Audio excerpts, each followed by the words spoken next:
On today's episode, we're talking about why you shouldn't take magic potions from strangers. Now grab your tickets because we're getting to the theater.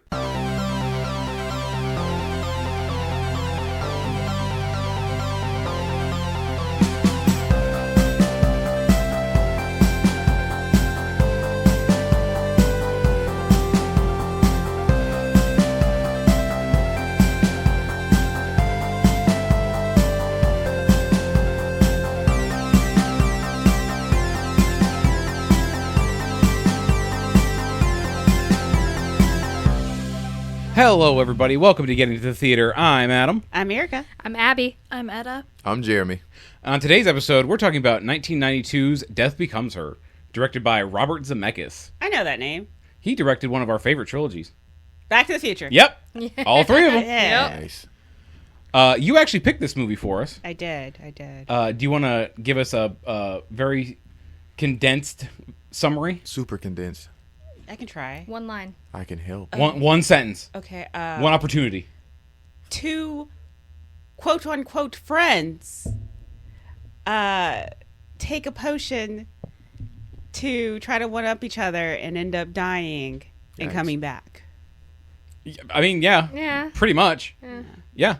We got Meryl Streep and Goldie Hawn playing these two rivals who take this potion that makes them youthful, but it's got a weird side effect. Aren't they playing older in this?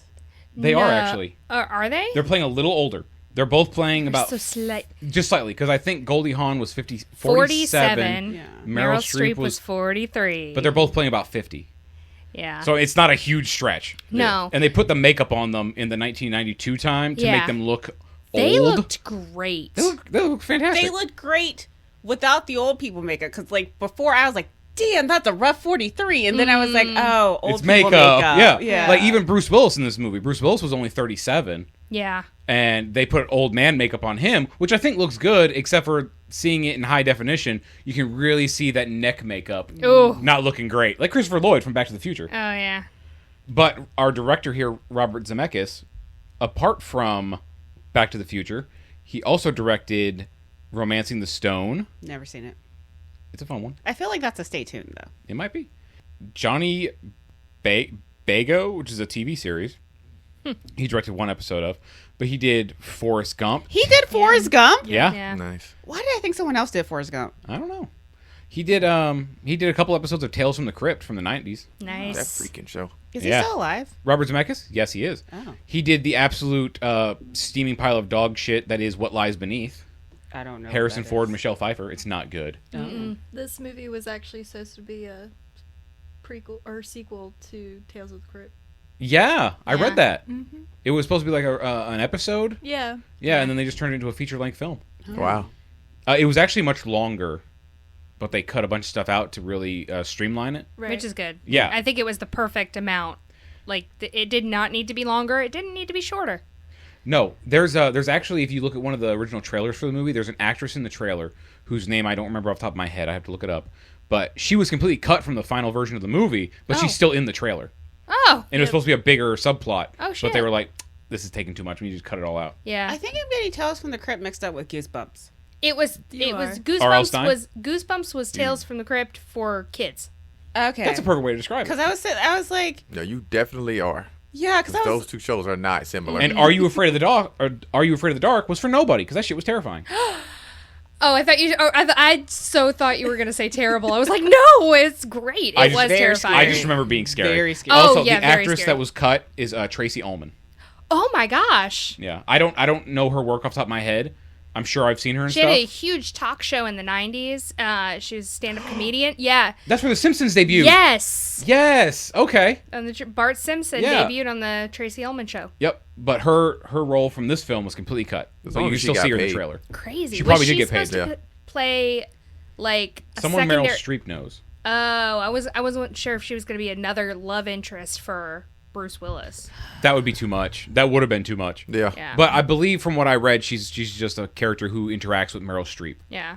But Zemeckis also did The Polar Express. The Polar He had Express. 3 That back-to-back makes sense. bombs, in my Damn. opinion. Polar Express, Beowulf, and A Christmas Carol with Jim Carrey. Is Polar Express a bomb?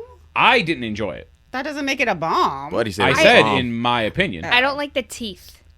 Yeah. Don't look too closely at the kid's teeth. Yeah. But everything else, I like that movie. I couldn't get into it. And granted, how you old were were adult we? when it came Yeah. out, right? No, that movie came out when I was 14. Oh. Oh. I watched it around that time. I just didn't like it. To be fair, I don't think it was. Well, I can't say it was a movie for 14-year-olds. Yeah. Yeah. It was But I definitely mean, about- it was like Tom Hanks. Yeah. In this Christmas animated movie. Yeah, we'll watch it. Well, that and about kids because going to see Santa. we seen I read the Polar Express as a kid, and we used to do the Polar Express like box thing when you were a kid in elementary school. We still have Polar Express Day where we Yeah. where you show the movie and You're in your pajamas, and Uh-huh. then but back when I was in elementary school, we didn't have the movie, so we just read the book. I never knew what this story was until the movie came out.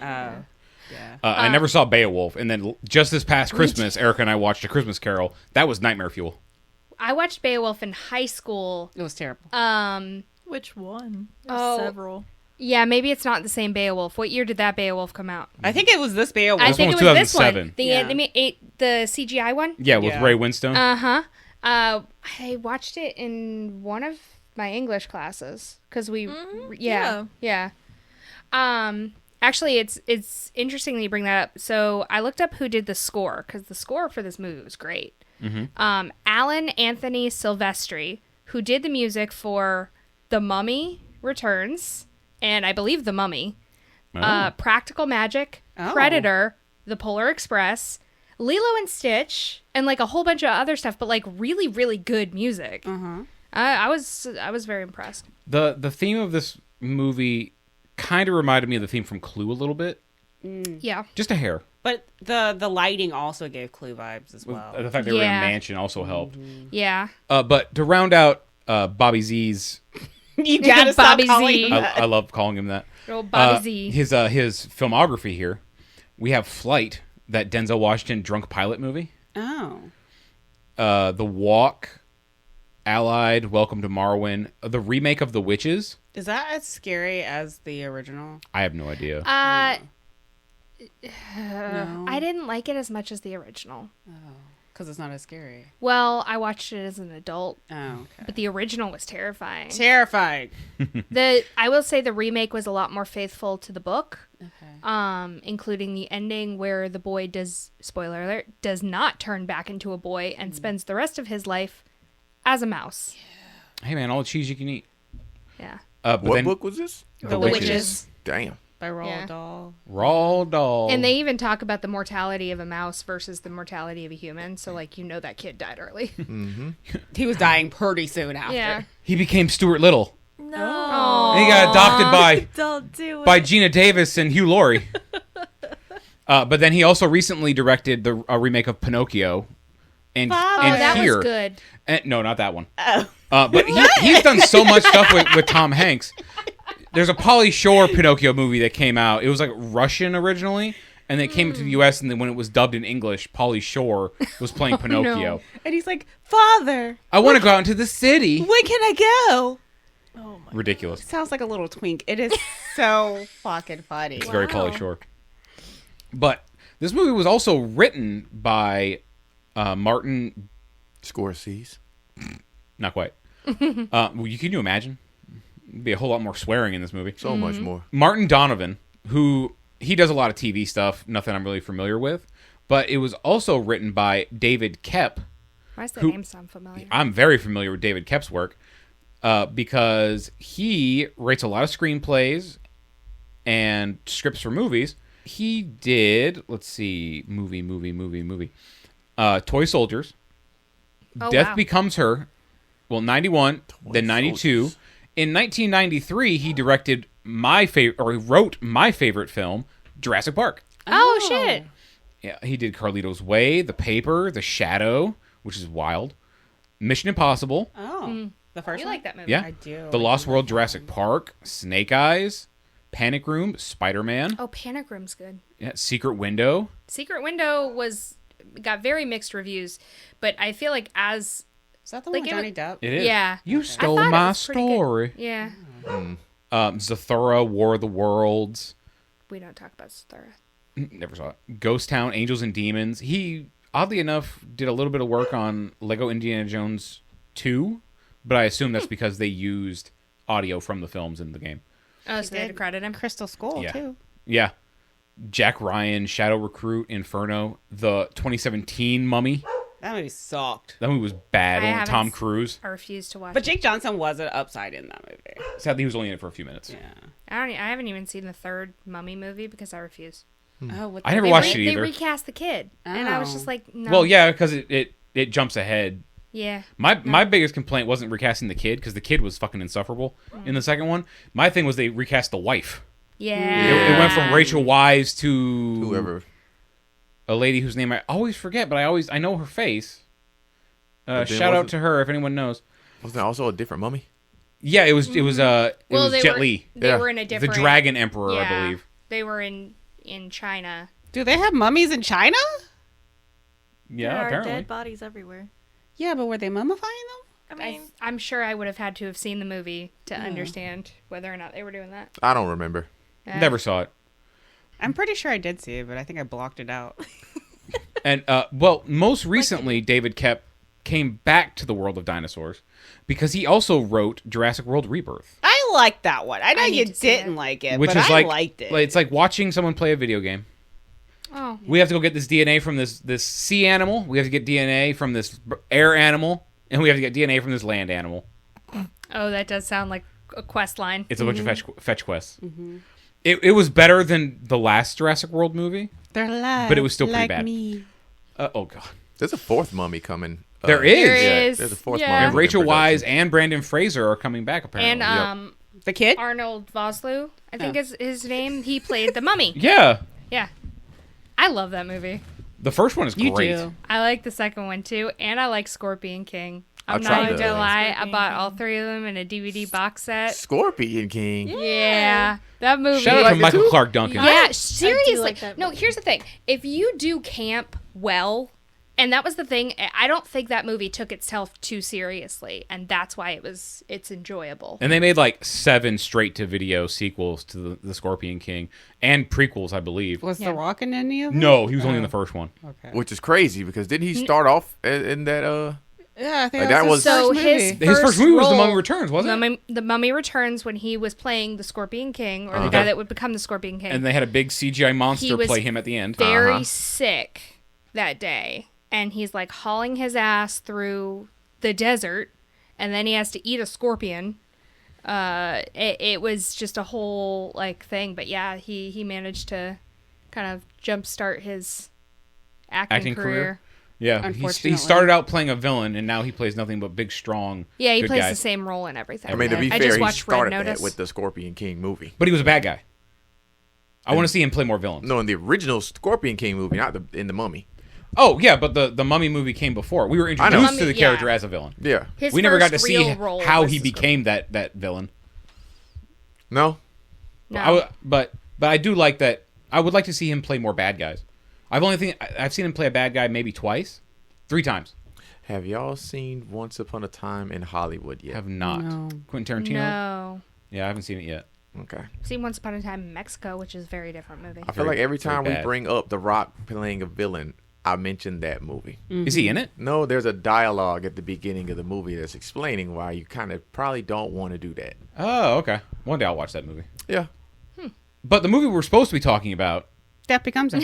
Death Becomes Her. Circle back around. Yeah, starring Meryl Streep, Goldie Hawn, Bruce Willis. I like that all three of them were billed at the same level, and in the beginning credits, like all three of them were billed at the same time, and it wasn't like any one of them, because they're all three of them are very integral to the plot. They are, and none of them are likable. None of them. None of them have any No. redeeming qualities. Bruce Willis is spineless, Yeah, and the other two, He's spineless Spiteful. and a cheat. And a like cheat. I can't abide by it. no, and the other two just fucking want to try to one up one another. yeah. But I have a question. yes, Actually, I'll come back to it. yeah. If But it involves him being a cheat. Ooh, okay. Well, our movie opens actually in 1978, Yeah. and we can see we're in New York City. New York City. The very same. New York City. But we're being introduced to Meryl Streep's character, who is Madeline Hart? No, Madeline Ashton. Yes. Yes? Yeah. Okay. And she's putting on a Broadway show of... Songbird. Thank you. But she's doing it as a musical, Yep. which is what a lot of people leaving the theater during the showing are complaining about. They're like walking over her play. The playbill is like a picture of her face, and they're walking over it. It's like in the New York City sludge. But you can hear them saying, "I can't believe she's turning this into a musical." Yeah. What is it? Bad. It's a story about a woman who misses her youth, Ow. Dun dun dun. which is Irony. very appropriate Yeah. for our film. Yeah. That's kind of a key plot point. Why would it be bad to turn it into a musical? I think they're just trying to show that she's washed up. Oh, because Yeah. I was like, Gypsy's a musical, and it's roughly, a similar plot. Funny enough, Death Becomes Her is now a musical, and it's doing really well. Turning this play into a musical to them, Mm-hmm. to them, it's like turning Schindler's List into a musical. Which could be done well. No, no, stop, run that back. You just No, like musicals. I would just like to say that this podcast That does did- not take that the did- official stance that Schindler's List should be a musical. That did not have the response I thought it was But- going to have. It But will be considered. I could see Liam Neeson doing a killer one-liner or a long number. But she's singing the song, and we see in the crowd that Goldie Hawn and Bruce Willis are watching the show, And the- he's like enraptured by this. Oh yeah, he is enthralled. But also the rug he is wearing on top of his head. Oh my gosh. His hair is so luscious. Sorry, in this scene, and he's got these big Jeffrey Dahmer glasses on Yes. and that porn star mustache. That's how you just knew he was a cheat. That's it. That's it. He came from fucking professionally for 3 hours before he went to the show. But he's just, she's fantastic. Yeah. And Goldie Hawn's looking at him like, the fuck did you just say? Mm-hmm. And they go backstage to meet her. Oh, I'm sorry. Their names, by the way, are Helen Sharp, Goldie Hawn, and Ernest Menville, Bruce Willis. Yeah. I will say, so the production of Songbird that we see, it's like very obvious from the jump that Madeline is very self-obsessed.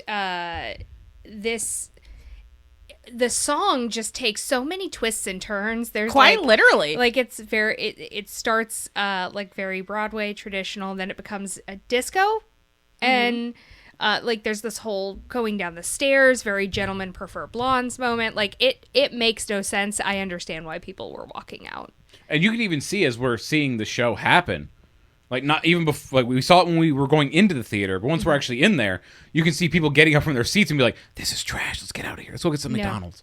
Hell yeah. What's crazy Bruce, is we're gonna take the shortcut down this alley. We're gonna get away from this horrible show. oh no, you Hey, it was 92. you can 78. Oh, You can 78. see- Oh, yeah. Yeah, Michael Keaton's Batman's about to be born this very night. Oh, okay. You can see on Helen's face by the end of the song, she knows that she's already lost him.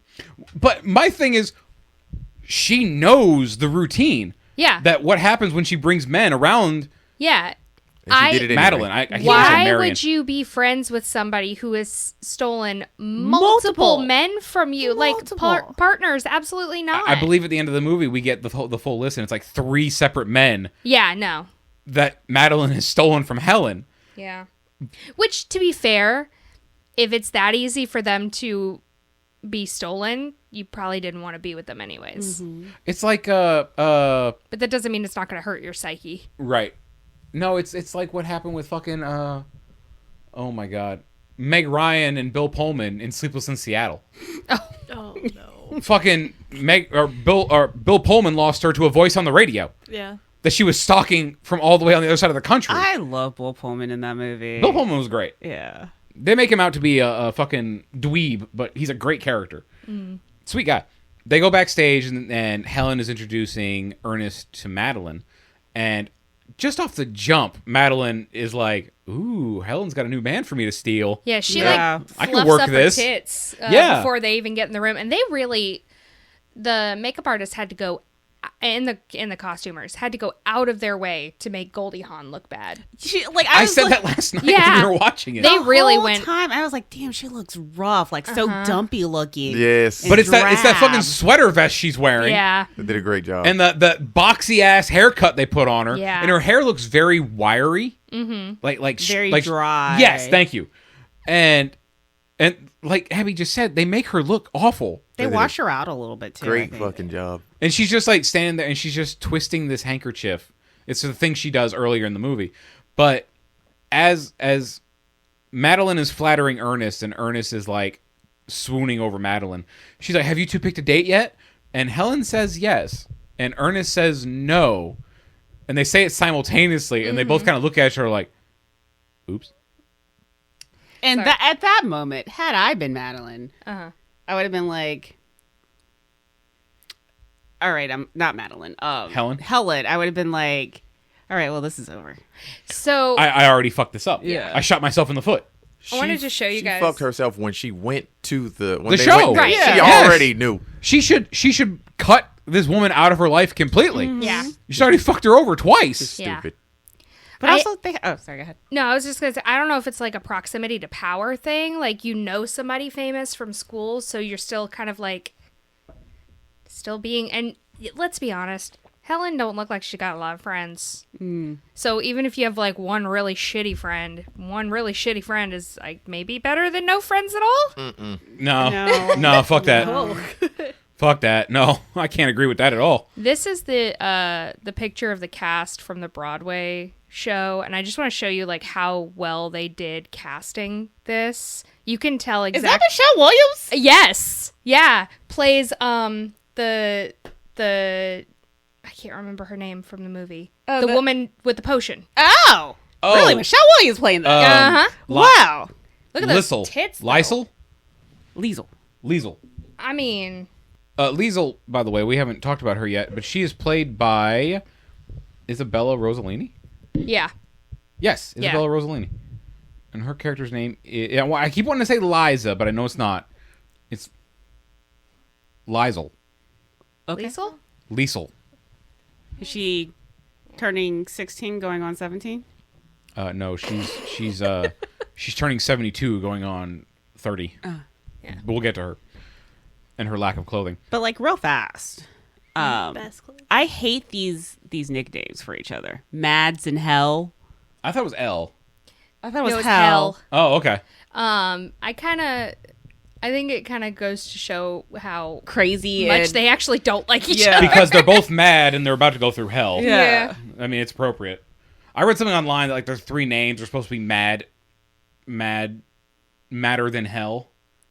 Mad, Ernest, Helen. Yeah. Okay. Yeah. I was like, That works. yeah. Yeah. But Ernest, we learn, or I'm sorry, Helen is a Aspiring writer. aspiring writer. Thank you. I couldn't find the adjective for it. Madeline is kind of a washed up actress. Ernest is a brilliant plastic surgeon. Yeah, he's actually the most successful out of all 3 of them in terms of like having a consistent job And being good at his job. and he's fucking loaded because he's good at his job. Yeah, and we see he's actually performing a surgery. He's talking about the skin around an eyelid, and it pans up, and this was a good gag. He immediately goes, "Oh, we got blood," and then Madeline shows up at the door for the operating room with a bottle of champagne and 2 glasses, and he waves at her, and when he waves at her, his hand's just covered in blood. Yeah. Like he nicked something bad under there, and it shows him talking to Helen, and she's like, "You don't understand," and she's twisting that little handkerchief in her hand, Yeah, But she's wait, gonna- killing fast. this handkerchief. Going back to the hospital. How did she get all the way back to the OR? And no 90s. one stop her? It's was the the 90s. 90s. What, TSA didn't show up yet? It was the 70s. Yeah, it's The true. 70s. This takes Oh place my in the God. You can do whatever the fuck you want. Go You're ahead, probably smoke in that in there. Yeah. Can someone get me an ashtray? I don't want to get any ashes in the patient's eyeball. Jesus Yeah. Christ. In the open cavity. Yeah. I left my pack of cigarettes in that guy. Just smoking a cigar in the background. Yeah. Oh. We used to do that when you had a baby. They'd pass out cigars. Jesus Christ. That explains a lot of this. Now they do that shit past outside, generation. Yeah. with 25 feet away from the hospital. But Helen is saying to Ernest, "You don't understand. She takes every man away from me. I needed to introduce you to her to know you would basically pass." And he's just like washing He or failed. rubbing it away. He's like, it was just a just had business lunch. Yeah. And there's nothing between me and Madeline Sharp. Hard cut to a wedding. Yeah. And we can see the doors open, and we see Ernest, and someone steps out of the way. He's not marrying Helen. No. He's immediately married to Madeline. Yeah. And that dress was that dress was giving nothing. But The big white dress. Yeah, it was very much early 80s like dress, but at the same time, I feel like she could have done more. Yeah, well, it was short in the front and then long in the back and then like big and poop. I was like, what are we doing? She was girl? showing off the tits and the legs, and that was it. It's like what happens when you get married in Vegas. She's washed up, okay? That's true. But she just married into a bunch of money. And That's a Now she plastic doesn't need to surgeon. work anymore.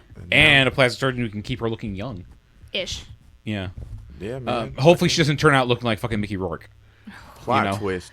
It was a heist film. You're not wrong. She was Part of actually She it is. stole Helen's man. she stole Helen. The only thing is we missed the entire heist. that was the heist. We saw it. the where she showed up with champagne. Yeah, she screwed herself over. She helped her pull the heist off. Also, if he's just like, damn, you know what? I'm just gonna leave this other woman. Is he technically a cheat if he's just like, hey, I'm just gonna leave this lady? And It's not like he stayed with her and was hooking up with Madeline. He left her yeah. Well, Yeah. and went to Madeline. I mean, to be fair, that could be what happened. We don't see any of that. We Yeah. literally see her show up for him to have a lunch, and they're together. so is he in like really two a scenes cheat? later. He's just like, hey, I'm leaving you. No, you're right. I guess. I'd say he's just spineless. yeah. I think that it's like She also brought that on herself. She did. Yeah. She shouldn't have brought her man near this woman she knows steals her men. She exactly. shouldn't even know that woman anymore. And to shouldn't. then admit that it was a test. Right. I feel like as a partner, I would be pissed off if I was like, "Why did you feel like you needed to test me?" Yeah. That's some childish shit. Yeah. That's like some 6th grade That's fucking middle school shit. insecurity is Right. what it is. I'm introducing you to a better woman to make sure you don't go to her. But Right. the option's there. Better. So I think I'm I gonna would take this I'm option. gonna start wearing contacts to see if you like it or not. But I'm not gonna tell you that I want your opinion on it. And then when you don't compliment me, you failed. It's childish. It's stupid shit. Like Jeremy just said, Helen brought this on herself. She knows Madeline is a horrible person. But she's standing in the doorway as they leave the church, and she's twisting the handkerchief again in her hand, and this time she twists it so hard that she starts bleeding from her Yeah, hand. Which is crazy. She's putting this thing in a fucking death hold Yeah. and just gripping it. I think I think she may have like dug her nails into her hand. Oh, probably. Yeah. But it's just, good God, the fury this woman she's has. checked out. But then we jump ahead. But she does look better In this shot? in this shot. I I think was like, it's- this is the best she's looked since the beginning of the movie. I think it's because she's wearing a hat. Oh, and That it's hat's doing a cute lot hat. of work. The hair was bad. Yeah. The hair was hidden. That's why she looked better. Okay. That really bad wig they put on Goldie Hawn. But we jump ahead 7 years.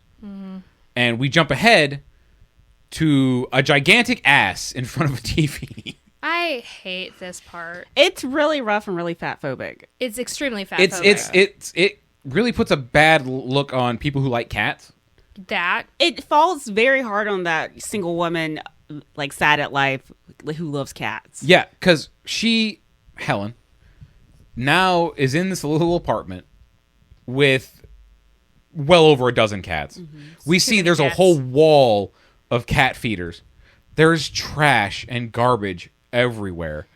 And she walks over to the pantry and opens it. And there's a cat in the pantry, which was an adorable cat. But when All those cats are dead.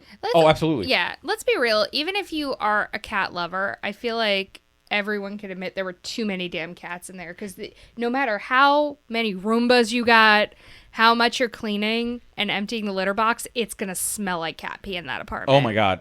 The odor. oh, dear. I just wonder how she's like affording to pay to feed these cats. She started writing smut.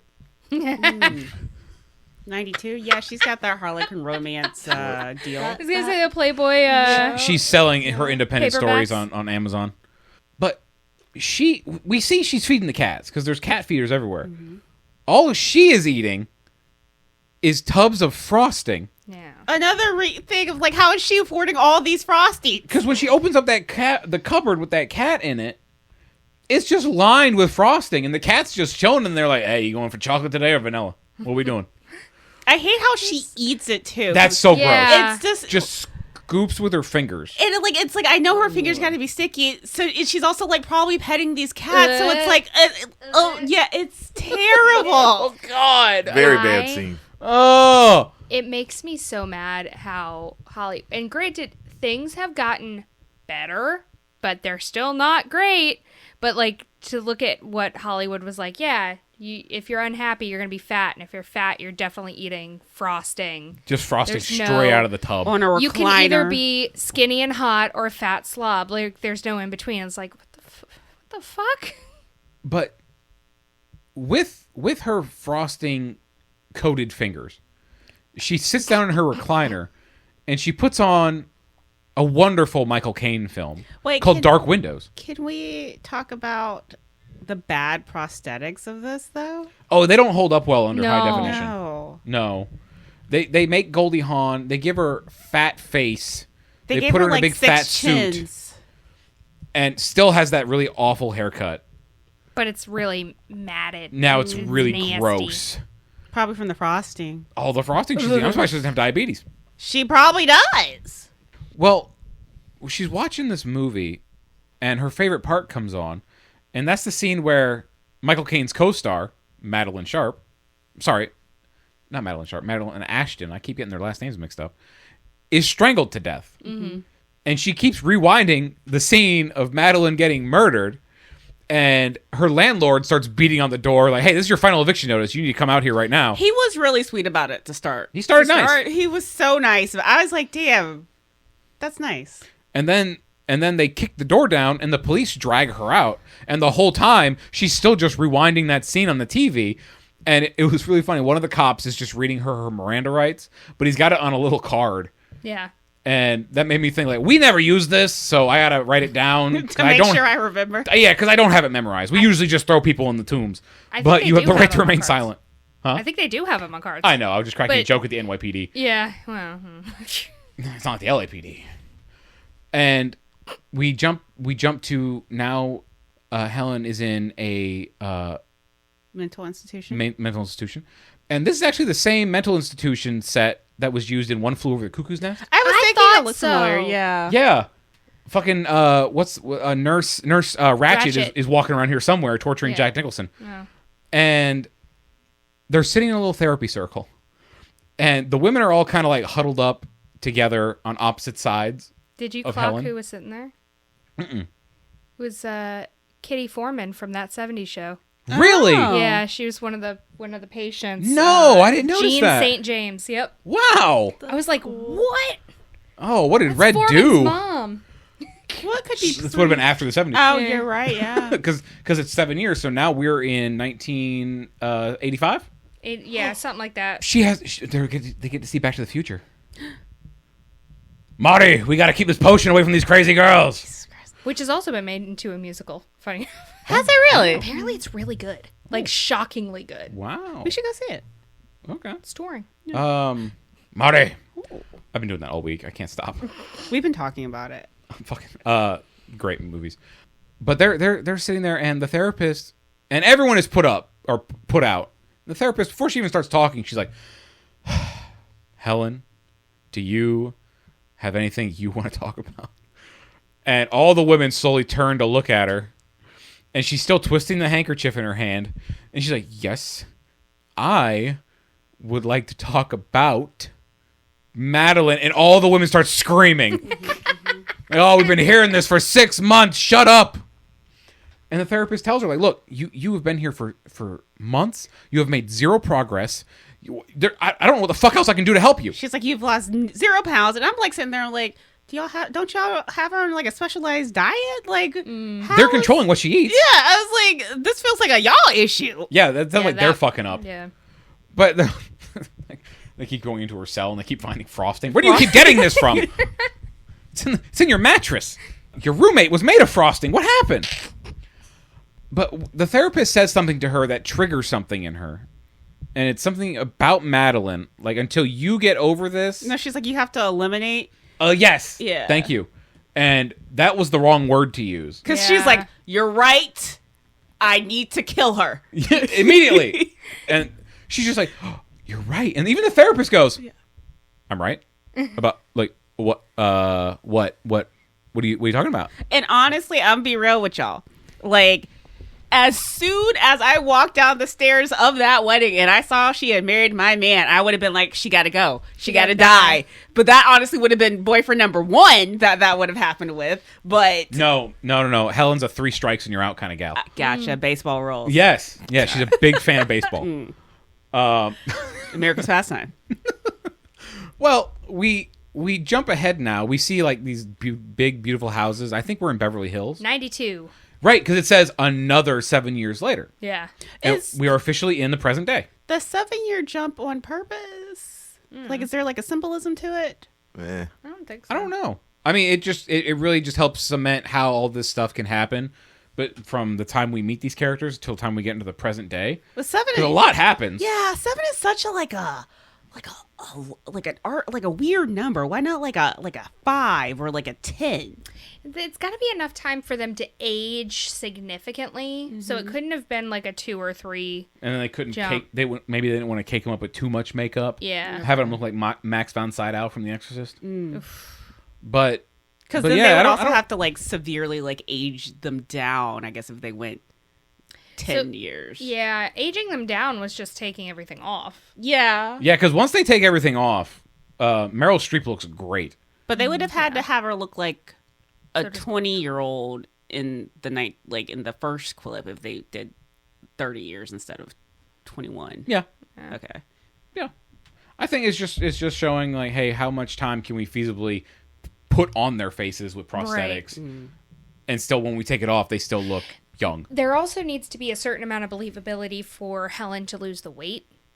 Like, it's not going to come off like that. Well, she lost the weight. we I don't thought. know. Well, Because that's she the takes point. she has a magic little drink. Yes, but the audience at this point in the movie doesn't know that. Right. Right. Okay. Unless you've seen the poster for it, and then you're like, what kind of weird shenanigans are going on here? Mm-hmm. Because why does that one's head on backwards, and why has that one got a hole in her belly? Yeah. Spoilers. Yeah. Yeah, I Poster mean, is if you're looking at great. the poster for this film, there's 2 different posters I know of. It's the one I just described, and it's another one where we have the vial in between Isabella Rossellini's tits. And it's just holding the Titties! vial. When we meet her, She's never met a shirt. I'll say that. this woman doesn't know what clothing is. But we are in 1992 now. Good and year. Rose, who I believe is the same woman who worked for Madeline backstage of her show when we first met her in 78, is making her breakfast, and she goes upstairs, and Madeline's got all this stuff on her head. She looks like she has the mumps. So what's really funny is that at least in the past year, there's been a trend of, it's called the morning shed. That's what it reminded Yeah, me of. okay, Yeah. good. It wasn't the only one. Where people are wearing like all of these contraptions on their face It's at like night. things over their lips. Things Yeah, like like eye mouth masks. tape and Yeah. this stuff that makes They're your jaw. wrapping their heads. It's so crazy to watch. This is a thing that people do to stop themselves from aging. And I'm like, I can't imagine being that insecure. that pressed. Yeah. Like, I understand. Like, it is a little bit harder getting older and, like, seeing yourself not look the same. Mm-hmm. But That's I a wouldn't lot. be...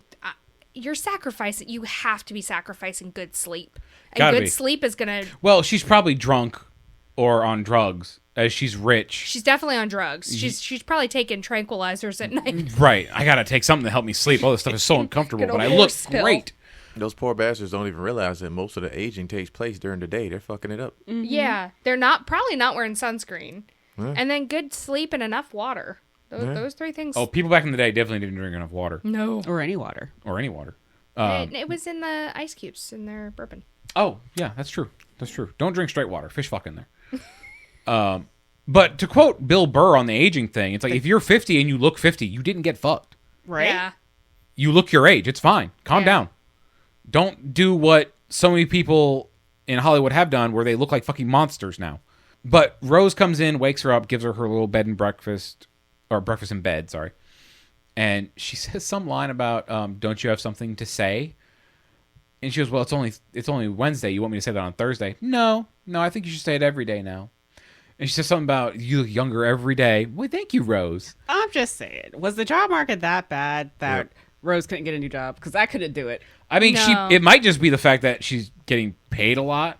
And Is it's she- like, I'll put up with this bullshit. Do you think she's getting paid that well? Apparently. Look at their house. See their house? That doesn't mean that she's getting paid well. She's getting paid. She's got to be She's getting probably paid well. getting No one's paid going to put up with well. that bullshit for fucking 14 years or longer. Okay. And she's been milking Ernest for 21. everything's worst. Yeah. Well, she notices Ernest is in bed, and she got an invitation to a book release of Helen's new book. It's a beauty book, and she's making all these jokes about Helen being fat. I love Meryl Streep's old lady voice. Like she it feels like she's doing a voice. She put on. I didn't catch it. I Like don't know. Maybe it's all the stuff she got on her head. it I could didn't be, but notice it. it feels like she's doing like a grandma without teeth voice. She definitely has that at some point in the movie. Yeah. Yes, I know what you're talking about. And like every time, like I feel like she has it in this scene, and she definitely has it when she gets to the house. Oh, when she Yeah. goes to first see Lissel? Sure. Lysel? Yep. Yeah, I remember one scene we were talking about last night where it sounded like she had no teeth. I don't remember exactly which one it was.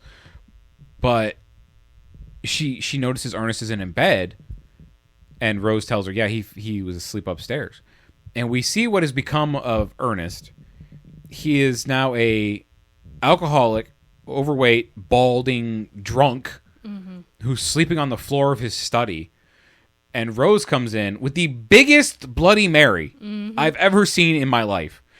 And this was another really good line, I thought. She wakes him up. And she's like, Dr. Manville, you gotta wake up. Your beeper was going off. Dr. Lecter. Dr. Lecter. Dr. Lecter, you need your morning booze. And he turns and looks at her and goes, is that an angel I see? And she goes, oh, Dr. Manville, you're so sweet. He goes, not you, Rose. And he snatches the drink off the tray and he starts chugging it. And he goes, more vodka. He's just like blathering drunk. Is there something in tomato juice that I makes was it just good thinking for that. like I know the phrase the hair of the dog, like drinking more helps with a hangover. I don't think it does, but like that It helps. does It helps keep you drunk. No, it helps fight off your body getting rid of the alcohol slower. Like for So me, you're not. It's not like stone cold turkey out of alcohol. For But what me, about tomatoes? Well, isn't it clamato juice? Sometimes. Which is still, I think, tomato. It's tomato and clam juice. Yeah. I don't know. I've never had a Bloody Mary before. Letterkenny had a whole thing about like ratios, like what is a good Bloody Mary. 'Cause I'm sure I that know conversation took 17 minutes. Yes, it did. It was. I think it was the through line of one of the episodes was they were okay. competing to make the best Bloody Mary. But like I know whether or not you use clam juice is up there. Tomato juice for sure, My dad and likes hot clam juice sauce. in his. Hot sauce or Tabasco. Ooh, it sounds like some wake up juice. It's really a weird. Who put all that with vodka and was like, "That's it, that's a drink." Some sicko, but we know that Rose didn't have enough vodka. That sounds I know, foul. but like I know, Doesn't it? I know Okay. for me, like with the hangover, it's I have to get back to drunk and then come off of the better drunk or the lesser drunk. I don't want to fall asleep drunk and wake up sober. I'm gonna have a hangover. Yeah, so Oh, you gotta. That's why Hit I garden. I don't have a Yeah. hangover from that. I It's just feel kinda like, I like- just wake up feeling a little groggy. I It's don't kind of like drink slowing that down anymore. versus stopping suddenly. Yeah, Yeah. it's like tapping your brakes instead of slamming on your Yeah. brakes. Yeah. That makes sense. Yeah. Well, Ernest has a great line here after he wakes up, and he just goes, "Is it awake yet?" He hates his wife. To be fair, if I walked in and saw her looking like that, I would be like, "It's alive." If I walked in and saw that, I'd be like, "Well, I'm soft." He definitely married her before he knew who she was. A monster. Yes. She's a monster. Well, it was a quick wedding. Yep. It was. He is like Frankenstein, and she is like his creature. Yeah. And now she is the bane of his existence, much like Frankenstein. He's going to die in the Arctic. But his beeper was going off, and he gets called in, and we find that Ernest is no longer a plastic surgeon. He is severely downgraded, and I don't think we ever get the full explanation as to why, but now he's a mortician. I would like to point out that He has that giant ass Bloody Mary after asking for more vodka and then drives to work. Yes. I maintain that Bruce Willis is drunk throughout this entire film. From this moment to the end, Pretty much. I think he is drunk the entire Yeah. time. He does nothing but drink booze. I think if I had to hazard a guess, and I don't remember if they actually have a line or an article that shows like why, but my guess is his marriage started going badly. He starts drinking. He tries to perform surgery drunk. We already saw that he's like Shaky. he's not great, and he does have the shakes. So that's why he's just not up to his old standards because of he decided to leave Helen. Mm-hmm. Which, granted, maybe his marriage with Helen wouldn't have been that great. But who's to say? Oh, I was supposed to get this lady a facelift. I accidentally gave her a fucking belly tuck. Oh, Oof. no. Oh, they're going to take my license away. I'm thinking he more deformed somebody. He more than likely fucked something Or left up. a cigarette in someone's open cavity. Or he killed somebody. Or he left a Or bottle of killed- booze in somebody. Oh, shit, that's where I left that scotch. But the guy he's going to fix, they're like talking about him like, you know, he died in a hot tub. He's a famous actor. He was with his fiance, 18 years old, you see. Gross. And they're like, Ernest says something, he's gonna fix his face, give him a little bit of personality. And the guy at the funeral home's like, no, give him personality. No, sir, people wouldn't recognize him if you did that. And the guy's just dead on the operating table with this the big rictus grin on his face. Just And Ernest is walking down the hallway and he goes, don't worry, we'll fix him up just fine. Don't you worry about it. He definitely killed somebody because then he's just like, yeah, if they're already dead, I can't do this again. Mm-hmm. No one That's can right. sue me because no one will know. Exactly. Yeah, that's exactly what happened. Mm-hmm. So, Madeline, wanting to go to Helen's book release, she goes to the health and beauty spa, Yes. and Run by a lot of French people. well, you would think For a second. this was I Anna did, was the character's name, I think. I did make a note. At some point, I don't know if it's Madeline that says that I didn't do that. Madeline is 43 at this point. Really? Yeah. Okay. That's because that shocked me because I thought she was playing older. Me too. Yeah. So she's actually Playing the younger same. because She's Meryl play- Streep was 43. I think this is in reference to Madeline. So she is now playing her own age, but they have aged her to make her look worse. Yeah. They made her look not much older, but No. like once you take all that But she makeup still off. looked great. Yeah. She looks great now. They make her look like what someone would think a 50-year-old looks like. Yeah. Yeah. Yeah. That sounds right. Well, she's in there talking about she wants a kind of like a plasma transfusion, and the girl working there is like, "Madam, we cannot do that. You cannot have one within 6 months." She goes, "It's been almost 6 months already. You had one 3 weeks ago." And She sounds like an exaggerated version of the house sweeping thing from Beauty and the Beast. she is very animated Yeah. French accent. And Madeline says she'll pay her extra to do it. And as soon as she says that, they turn around, and this is where we meet the creepiest motherfucker in this movie, Mr. Chagall. And Anna immediately drops that French accent. She goes, "Oh my God, I didn't see you there. Oh, I'm so sorry." He goes, "Get out. I want to look at you. Go. It's fine. Just go." And he has this weird thing with his eye. I don't know what this is supposed to represent, but his one eye is constantly twitching.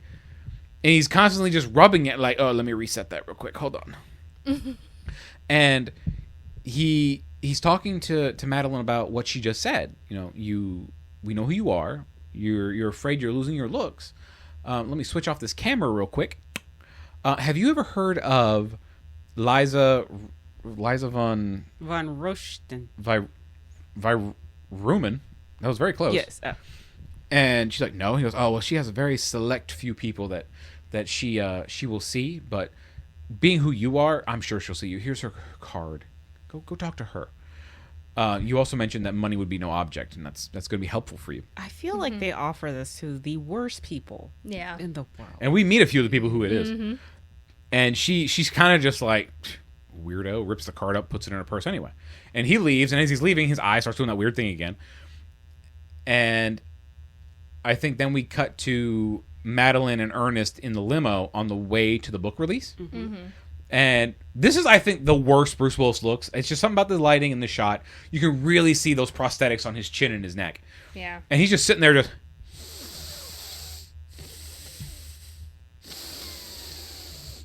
And Madeline goes, could you just stop breathing? To be fair, though, I also would be like, hey, I need you to... But what was really that. funny, you just hear it. You hear a quick... And then they arrive. They go inside and they're like, "Oh man, what do you think she is? She's in here somewhere. Bet she's still fat." And they see a woman through the crowd who's wearing a.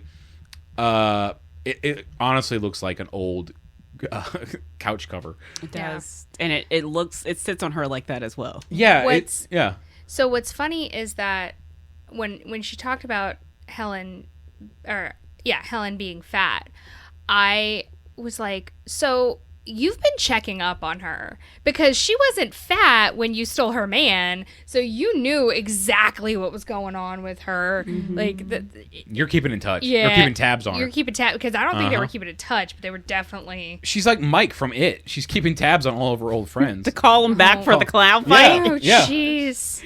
We got to fight this immortal being. But the woman wearing the unflattering couch cushion dress steps aside, and now we see Goldie Hawn looking young and vibrant, The dress. wearing this amazing red dress. Her hair is now no longer dry and straw looking. It's very. Is it just me, or was her hair very red? It was very. She was like ginger. Yeah. Yeah. When we first met her, it was more like a washed out brown. And It was in this scene I realized Goldie Hawn didn't have any lips.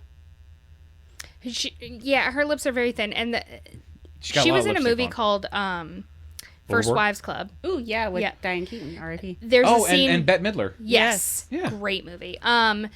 She in that movie goes to see a plastic surgeon. She's like, "Make me look like Jagger," and I'm like, "Your lips kind of do."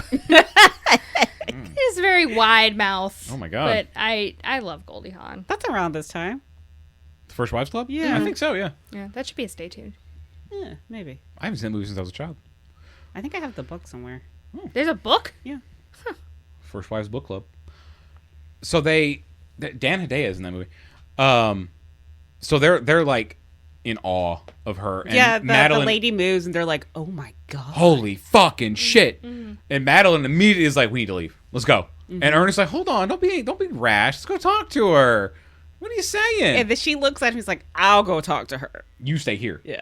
We know how spineless you are. Oh, we got to talk about the conversation that At the bar? At the bar, I missed that. Yeah, Ernest has a conversation with a woman because she recognizes him because he was the mortician for her aunt. Yes. And she compliments how well he made her look, and he talked about how it's Well, because- right before he tells how he does it, Yeah. she says, I was almost ashamed to bury her. Yeah. That's how good she looked? His work was so good. Damn. No one's ever going to see it. But And he explains that he realized you can't use makeup on dead skin because it doesn't hold the pigment the same way. 'Cause He it's has dry. to use spray paint. And she gets so mad, and I'm like, you just said that it was almost a shame to bury your dead relative because of how good she looked. And you're upset because he said he had to use spray paint? Like, it looked good. she Like, looked fantastic, apparently. and she's dead. Right. Yeah. What the fuck does she care? But did you know who this lady is? No. This is Miss Mary Ellen Trainor. Why does that name sound familiar? She was the mom in The Goonies. Oh, shit. She was in a previous Bruce Willis film. She was the news reporter in Die Hard. She was in the Christmas movie with Bill Murray. Scrooge? Scrooged. Yep. She was briefly in Back to the Future Part 2. Yeah. As one of the future cops. The hot cop. Yes. And she was in some of my favorite films. She was in all 4 of the Lethal Weapon movies. I thought you were going to say Jurassic Park. Playing the therapist who Mel Gibson spends the entire franchise just fucking with her. Yeah. For fun. She has sadly passed. R.I.P. COVID? No, I believe she had cancer. Oh. She's been dead for quite a while. But 9/11. she... You're the worst. She was actually, at this time, married to Robert Zemeckis. That's why she was in several of his films. It's like Helena Bonham Carter and Tim Burton. A little bit. And the new wife, who's also in his new latest Beetlejuice. Eva. Is it Eva something? The hot lady from Beetlejuice. Oh, no, it's not Eva. It's, oh my God, I can't think of her name. She's Italian. And hot. Hot lady from Beetlejuice. Yeah, the one who Yeah, was chasing his down. wife that was chasing him down. Oh. The one who... Monica She was in The Bellucci. Matrix. Yeah. Monica Bellucci. Yeah, she was in The Matrix Part 2 and 3. Yeah. Yeah, Monica Bellucci, who could have been removed from that film and it wouldn't have changed the thing. Exactly. We wouldn't have been able to see her. I know, which would have been tragic. She's also the oldest Bond girl. She became a Bond girl at 50. Nice. Wow. Looks great. She looks fantastic. But who Respectfully. who also looks fantastic is Helen.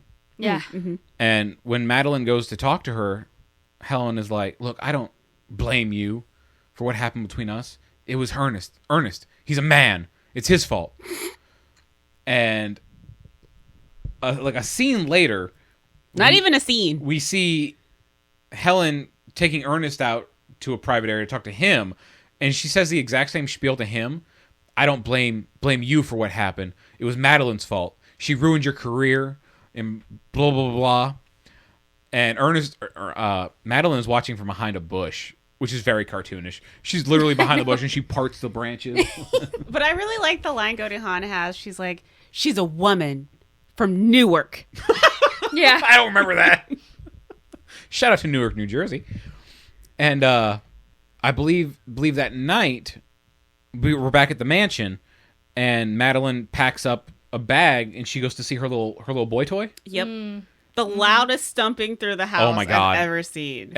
And Ernest is upstairs drinking. And he's wearing, for like most of the rest of the movie, he's wearing these cozy ass cardigan sweaters. I think we've convinced Adam to get a cardigan, guys. It's been years. I think I'm ready. It's going to be too warm for me, but damn it, they look cozy. I think it'll be good. Yeah. I've been trying to get him in one. I love a cardigan. Yeah. Like right now in this room, I'm wearing shorts and a t-shirt and I'm sweating. You can't wear a cardigan in this house with how warm Erica keeps Yeah. it in Yeah, here. she would kill me. I'm She'd in a make me melt. sweatshirt right now. Yes. An Emperor's because you New Groove sweatshirt, don't might have I enough add. iron in your blood. And you have don't enough take iron. your pills. You gotta take your medicine. Well, she goes to see her little boy toy, and he's not alone.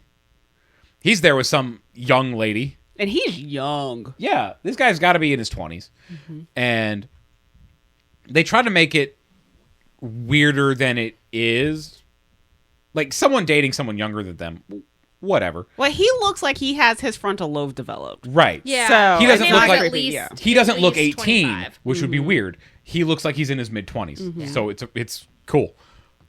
But he has a line about, when we're out in public, people look at us. How do you think that makes me feel? It's like, dude, you're dating Madeline Sharp or Madeline Ashton. I keep getting her name wrong. She washed up. She is washed up, but at the same time, it's like she's still a once famous movie star, Yeah. and it's fucking Meryl Streep. Yeah. What are you complaining about? Yeah. And even with the makeup, I mean, I think she looks great. She looks Yes. she looks fine. But this is about when she starts to look like toothless grandma. The bag lady. Yeah. a bag lady. The rain with the perfect timing. Oh, this was hilarious because she's standing there and this guy has this fucking line to her about go date someone your own age, and no sooner does he say it that like someone just turned Bobby Z's behind the camera, hit the sprinkler, and this water just starts pouring down on her, and she's like, huh. And then she's driving in her car, makeup running down her face. So fast. In her, so her little fast. Mercedes with its little windshield wipers over the headlights. Bing, bing. And she sees her own reflection in the mirror, and she screams and slams on the brakes. She's like, ah! Who's this fucking ugly troll? But I love how she takes her hands off the thing while she's driving. The steering wheel? Yeah. And then turns the mirror towards her. And it's like, girl, you trying to kill people. I thought it was the car behind her was about to crash into her. It Yes. gets so fucking close. Yeah. But she's going through, she dumps out her purse looking for something to clean her face off, and she's like, She's looking for makeup. makeup. I She thought wants to redo her makeup. Oh, gotcha. And she has plenty of it. Her face is melting off. Yeah. And she finds that card. And she's like, this might be a fun idea. Let me go see what this is all about. And she goes to this house. Oh, before that, Yes? we get Helen. We do. Helen is preparing to go visit Ernest. And she's sitting in her mirror. which is a crazy shrine. But I love the reveal. Yeah, It's very Helga from Hey Arnold. but in a bad way. Yeah. Well, I mean, Well, that Helga, was a bad way. Helga was too. also in a bad way. Fucking Yeah. bullying this boy, calling him football head, but secretly in love with him. Yeah. She was like Meg Ryan from Sleepless in Seattle. She was obsessed, but she actually knew Arnold. But yeah, she's sitting there in her mirror, and she's like pretending to spray something in her eyes, and she's like, "I want to talk to Madeline. Madeline." No, that wasn't it. Okay, spray. Where's Madeline? I need to talk to her. And then as she's doing this, it gives this slow zoom out. And we see that her mirror is covered in these pictures of Madeline with like X's and shit drawn through them. I think some of them have like the eyes gouged out. Yeah, it's a crazy shrine. It's nuts. Mm-hmm. And at the very top of it, in big red letters, it says, "Never, period, again, period." Fair enough. She's crazy. I feel like there could have been an easier way to murder her. A gun? Yeah. Yeah, but the way she has planned out, it makes it look like it was an accident. And that plan, as we will see in just a little bit, goes to total shit. Because Ernest is a fucking idiot.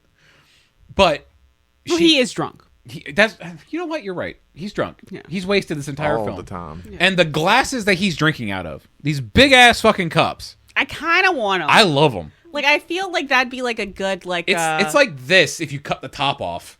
yeah, like a good, like, Kool-Aid drink cup Klepto. glass. And then that one scene where he's just like, "Oh, look, I want to be a surgeon, There's and I need responsibilities and keep my word." And stuff flying everywhere. fucking great. But Helen does show up to the mansion, and she does her little bit of, Madeline, where's Madeline? She's got this biggest umbrella you've ever seen. Mm-hmm. It's needed, though, with that rain. It's true. And Ernest's like, she's not here. And she just drops the umbrella. She goes, "Oh, thank God." I don't got to keep up this ruse. What was And her It plan? goes back to Madeline at that point. Yes. Yes. When Madeline goes into this house, it is this big gothic mansion that everyone knows are all over L.A. I love...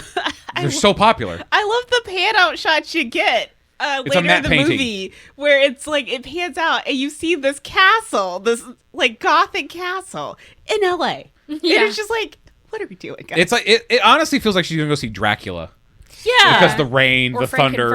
Frankenfurter. Yeah, which would be more preferable. Yeah. it feels like a Scooby-Doo castle. Oh, for sure. Yeah. But the guys who are security at this castle look like they're gonna go do some trapeze work Yeah, when the they're butler done. outfits are Yeah, hilarious. and the one guy comes to the door, and the front of the outfit he's wearing is almost like a tank top, but it's cut real low, like almost above his belly button. Mm-hmm. But you'd never know that because it looks like he's wearing a fucking sweater underneath because this guy's so goddamn hairy. And they all have this lush hair, and there's these two Dobermans in the house. It's always Dobermans. It's never like a cute little lab or a golden retriever. No, they're too friendly. If this was 2024 or what year is it? 2026. I don't You know. lose a whole year? She's just racing. Oh, them. you poor child. 2025 sucked, y'all. If this was like this year, they would have been doodles. Golden doodles? Yeah. Oh God, with their creepy eyes. Yep. Oh, They're lifelike bodies. Corgis. corgis would be funny. Attack corgis. Attack corgis. Which I think was a joke in the third Blade movie. There's a little corgi, and I think it was a fucking vampire dog. Oh Yeah. my god. Yeah, you know what I'm talking about? It's that the one time I like a Ryan Reynolds line. These two big dogs come around the corner, and he's like, "Oh fuck me," and the little corgi comes around the corner, and all three of them are vampire dogs, and he goes, "Fuck me sideways." Yep. But she's invited in. She sits down, and there's this big chair, this big Bond villain chair facing the fireplace, and suddenly Is this when she's in the pool? No, No, that's that's later. the end. That's later. And we meet the most mysterious person in this movie, Lissel. Which I know I said her name differently Liesel? every time. Liesel. Like five different Different versions of his times. names. Isabella Rossellini is the actress. Yeah, daughter of Ingrid Bergman. Yeah. Really? Casablanca? Yeah, and she used to date Gary Oldman, Really? which is like good for Gary Oldman. Some girls I have guess. all the fun. This is truly how I want to live in my old age, though. Like this lady? Tits out, covered in jewelry. Oh, this woman, like Erica said earlier, this woman doesn't know what a shirt She's is. never met a shirt. Shirts? What are those? But she's very eerie. And Very naked. Very naked. She's wearing a towel that is holding on for dear fucking life. And she's got a top almost like a Na'vi from Avatar. Is it a towel? I thought it was a scarf necklace jewel thing. Well, the thing around her waist, I was joking, it looks like a towel. Oh, okay. And then she's just covered in these jewels that cover her nipples. It looks, viewers, like a little bikini wrap. Yeah. Yeah. It's like a sarong. Yeah. And 10 out of 10. Your favorite character in the whole movie. Oh yeah, for sure. This lady? Yes. Yeah. That checks out, yeah. I wanted her to be a little bit more Involved, but I wanted her to be more like a cutthroat kind of villain. Like, doesn't put up with shit. Like the kind of villain that when your henchman fucks up, you kill him real quick. She didn't have to be though. She didn't have to be. You're right. She was But just I would have she- loved that. I don't Because this think woman gave off that kind of energy. She knew not to put herself in harm's way, though, Oh, yeah. for obvious reasons. Right, which we learned. Uh-huh. But also, I feel like she was just here to have a good time. Right. Absolutely. Tits out, covered in This lady's costume just jewelry. here to party. Oh, but she also tells the guy on the couch that she tells to move for Madeline. She tells him, "Don't get your ass too far away. I might need you." She's fucking her bodyguards. She's having a good time. Also, I love the fact that her bodyguards are named Tom, Dick, and Harry. Are they really? Yes, because I at the missed end of that. the movie, she calls them out in that order, Oh, which is a funny thing for screenwriting because those are just filler names. Yeah. And they basically have this conversation of, you know, you're getting older, time is really cruel, you lose your youth, and she pulls out this box that is a box within a box within a box, which is delightful. It's like a little Russian nesting doll situation. Yeah, and we get to see it is. twice in the movie, luckily. And she pulls out this little vial, which I love however they did this. And the vial's got a point on the end of it, but every time she sets it down somewhere, it stands straight upright. Yeah, it's like a magnet. I don't know how they did the effect, but it was really cool. It had to have been done with magnets. Or string. Magnets, how do they work? It defies physics. Yeah. And she has this knife that is how you open the most outside package. It looks like a letter opener. Yeah, and she puts it in her waistband, thus making this towel work even harder. Mm-hmm. And she tells Madeline about, you know, how old do you think I am? And she's like, I couldn't really say. And she's like, no, guess. Don't be coy. Yeah, don't flatter me. Yeah. Don't try to flatter me. And she's like, 38. And I'm like, really? You think she looks 38? I believe the actress at the time was like 37. Oh, okay. I think I read that. Looking great for She looked 38. fantastic. Yeah. And she tells Madeline she's 72 years old. Yeah. And Madeline's like, no way. And she tells her, like, you know, you can have this potion right here, but it's going to cost you. Yeah. She goes, well, how much? And she writes some number down. We don't see the number. No. But Madeline kind of scoffs it off, like, no, that's too much. So she proceeds to do a demonstration. You gotta give him a little taste. Yeah. Mm-hmm. Yeah, just to get him hooked. But Yeah. the way she goes about, she like takes Madeline's hand, grabs a knife, and just stabs it. I'm like, girl, you couldn't just like slice it? She stabs her fingertip. Yeah. Yeah. But it is very, very aggressive. Yeah. And she puts just a drop of this potion into her finger, and you can see her hand start to glow like she's a doctor about to regenerate. And all the liver spots on the back of her hand go away. The wrinkles go away. I think this was a pretty good effect. Mm-hmm. We bought the international 4K or international Blu-ray, so I don't know how updated the special effects were compared to the original. But I think in this, the special effects looked okay for 1992. Yeah, I would agree. This was the special effects in this movie were also done by Industrial Light and Magic, Steven Spielberg's people, Oh. because he and Zemeckis did a lot of work together. Yeah. When do liver spots start to appear? I'll let you know when I get one. It Possibly could have been early. like maybe freckle. Well, no, because they were definitely liver spots. Yeah, because she had him all over her hands, and Bruce Willis had him on his forehead. Yeah. Again, not using sunscreen. No. Yeah. I need to know when to start looking out for them on you. And 25. 25. I don't know. Oh. I thought you looked it up. Well, I'm almost 40, so you know if she's 43 at this point, I'm probably not far behind. Okay. 50. 50? Is that looking it up or? That's 50. Looking it up. Yeah. Oh, okay. Oh, due to cumulative sun exposure. They Yeah. had to do Oh. something to make her But- hand look older. They can develop in 30s and 40s. Yeah. Oh, okay. Well, you're And never in the sun, so I think we're okay. She was probably tanning. Yeah. Being from I'm also not worried about it. I already look terrible. You do not look terrible. But she sees what it does to her hand, and she immediately is like, "You take a check." Yeah. And So- but real quick, Isabella Rossellini. I Yep. cannot for life of me remember this fucking character's name. She immediately, Madeline, you take a check, and she says, "Yeah, check's fine." Yeah. So I think then we cut back to. Is that when we cut back to? I don't know. There's a lot of No, jumping around no, between no. Ernest and Helen and Madeline and Isabella Rossellini. So she tells Helen that the deal is you take this potion, but in, was it 10 years time, you fade from Public eye. public Yes. eye. So you can either fake your own death or move away or tell people. Like one of my clients simply wrote a note that said, "I want to be alone," and like this look comes over Helen's face. So I looked it up. I was Madeline. like, "That's Madeline." Thank you. Yep. I was like, that has to mean something. I'm so glad you looked it up because I was so curious who this was. So it is a line from the 1932 movie Grand Hotel starring Greta Garbo. It was her line. So the implication is that Greta Garbo took this potion, and that's when it circles back at the end, and we do, well, we'll get to that party when we get there, but But Liesel takes the check and then gives her the potion. And I'm like, girl, you don't want to make sure Nope. the check cashes first? Apparently You not. know, I was like, damn, this she could be writing bad checks left or right. Yeah, I but hate- it's probably like, look, if this check bounces, you're going to work this off for the rest of your life. And I know how long that's going to be. I hate the potion drinking scene because they have this like glowing liquid in there. Mm-hmm.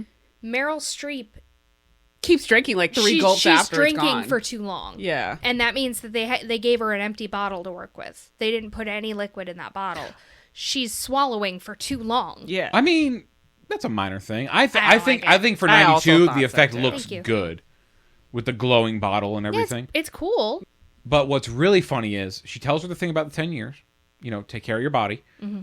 And another really good part here, after she's drunk it, she goes, "And now a warning." She's like, oh, warning now? You wait now to tell me? Yeah. And she's like, "Yes, now that you've drunk this potion, it's going to make you younger. You're also now lactose intolerant. You can no longer have ice cream. Otherwise you will shit uncontrollably." But she tells her, again, take care of your body. You know, don't tell anyone. Big secret. But it was also like at this moment when she's like giving her the 10-year spiel. She was like, because people will start asking questions. I was like, I don't think so. Like in 10 years, if you still look relatively youthful, you know, I don't think anyone's going to question it too much. Depends on if she's 43 now, if she's looking, and it does age her backwards. I'd say at some point, Maybe like 20 years. The I don't know about colons. 10. I mean, it's all before social media, luckily. yeah. So it's going to be easier. It's 92. Yeah. Because I was like 2002. We're also still not in social media. I'd say that Yeah. like maybe the first hint that somebody's catching on, the first time anybody writes an article saying how you like, the first time it's commented on, that's when you should fade from the public eye. Oh, fucking Isabella Rossellini's going to be like, "Oh my God, have you heard of this thing? It's called fucking MySpace." Y'all think Paul Oh, Rudd no. drunk the potion? Yes. Okay. Yes, he's aging Yeah, so oh, slowly. yeah. Yeah. Okay. Him and, Keanu Reeves. not Keanu Reeves. I was going to say Rob Lowe. It took a long time for time to catch up to Rob Lowe. Yeah. And even now, he still looks fine. Or Monica Bellucci. Jesus Lord. But she's leaving, and she stops in front of the mirror at the door. And her body is now going backwards. Her face looks much younger. They took all the quote-unquote old lady makeup off of her. Her ass lifts up and becomes more firm. And so do her The tits. titties Did go you look in, up and this? in. It did. You did. How they did You the wanted tit to- you wanna thing? talk about it? Yes.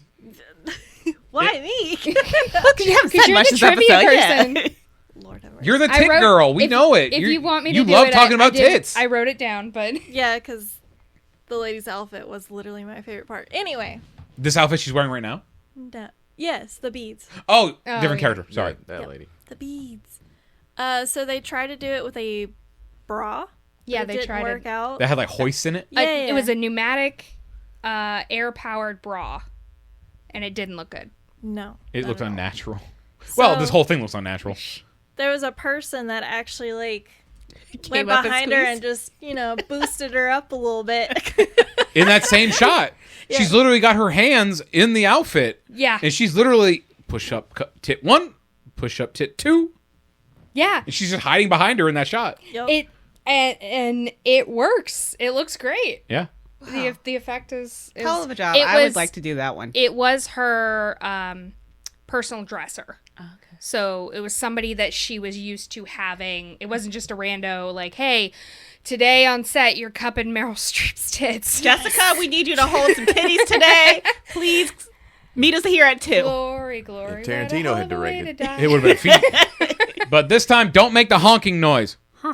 It's not that kind of movie. Fired instantly. Right. Could you imagine? Look, this potion's great. I'm young and youthful, but every time I bump into something, my boobs squeak. That would be so fucking funny. Yes, the potion comes from a clown extract. You roll around in bed because you're laying on your stomach, and like every time you're trying to get comfortable, it's like. Also, your feet are gonna grow 3 sizes. Oh God. Get some big clown shoes. She's an excellent swimmer now. You don't need flippers anymore. That's why I have a pool in my house.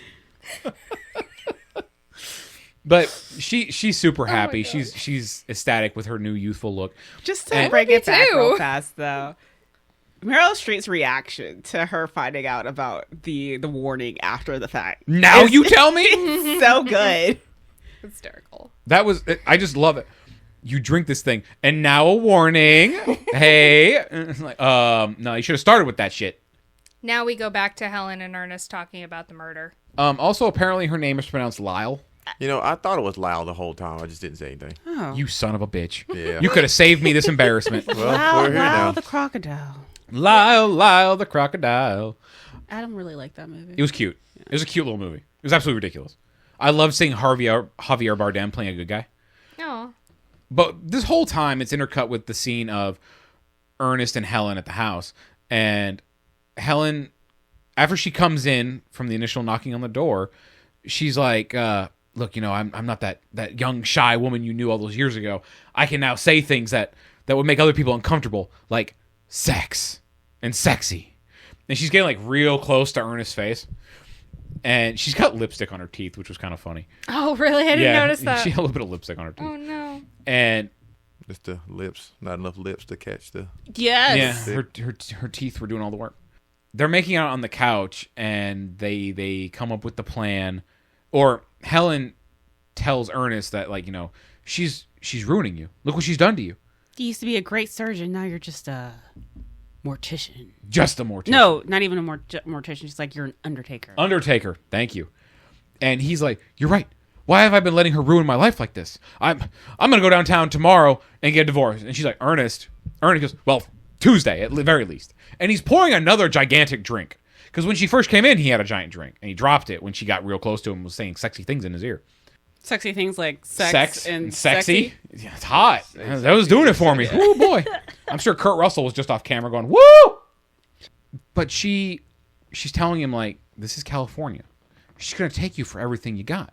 Because California is a no-fault state. No matter who was in the wrong, they split all the assets 50-50. So she's like, you can't divorce her. That's not an option. We got to kill this bitch. Aren't all states no-fault states now? I have absolutely no idea. Couldn't tell you. Couldn't tell you. I don't know. The only one I know about for sure is California. Because a comedian I like had a whole joke around it. Christopher Titus, shout out.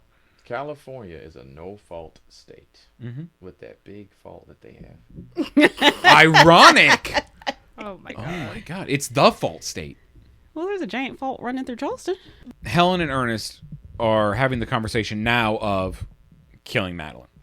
And Helen has put a lot of thought into this plan. This is I love the that worst we see plan. it, like, in a montage.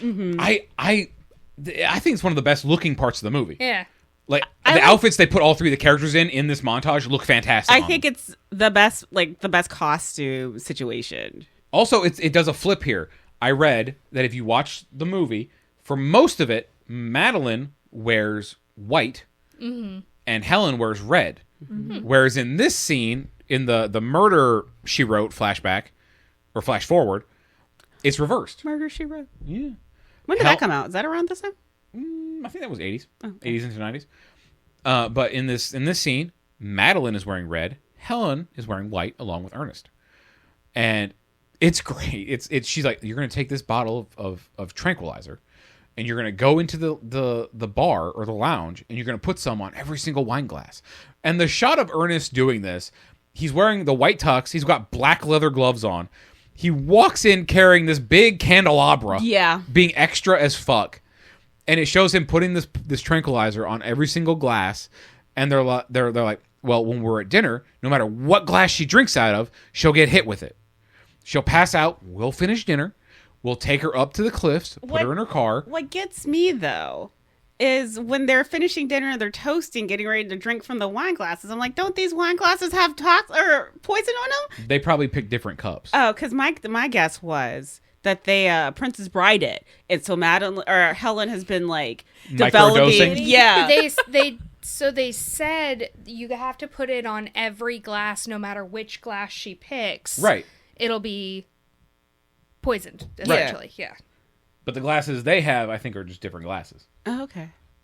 But it's like the fucking iocane powder. Yeah, I was like, he's been like, she's been like trying to like slowly develop a resistance. Yes, to it. And I was Never get into a battle of wits with a washed-up middle-aged actress in Beverly Hills. like, yeah.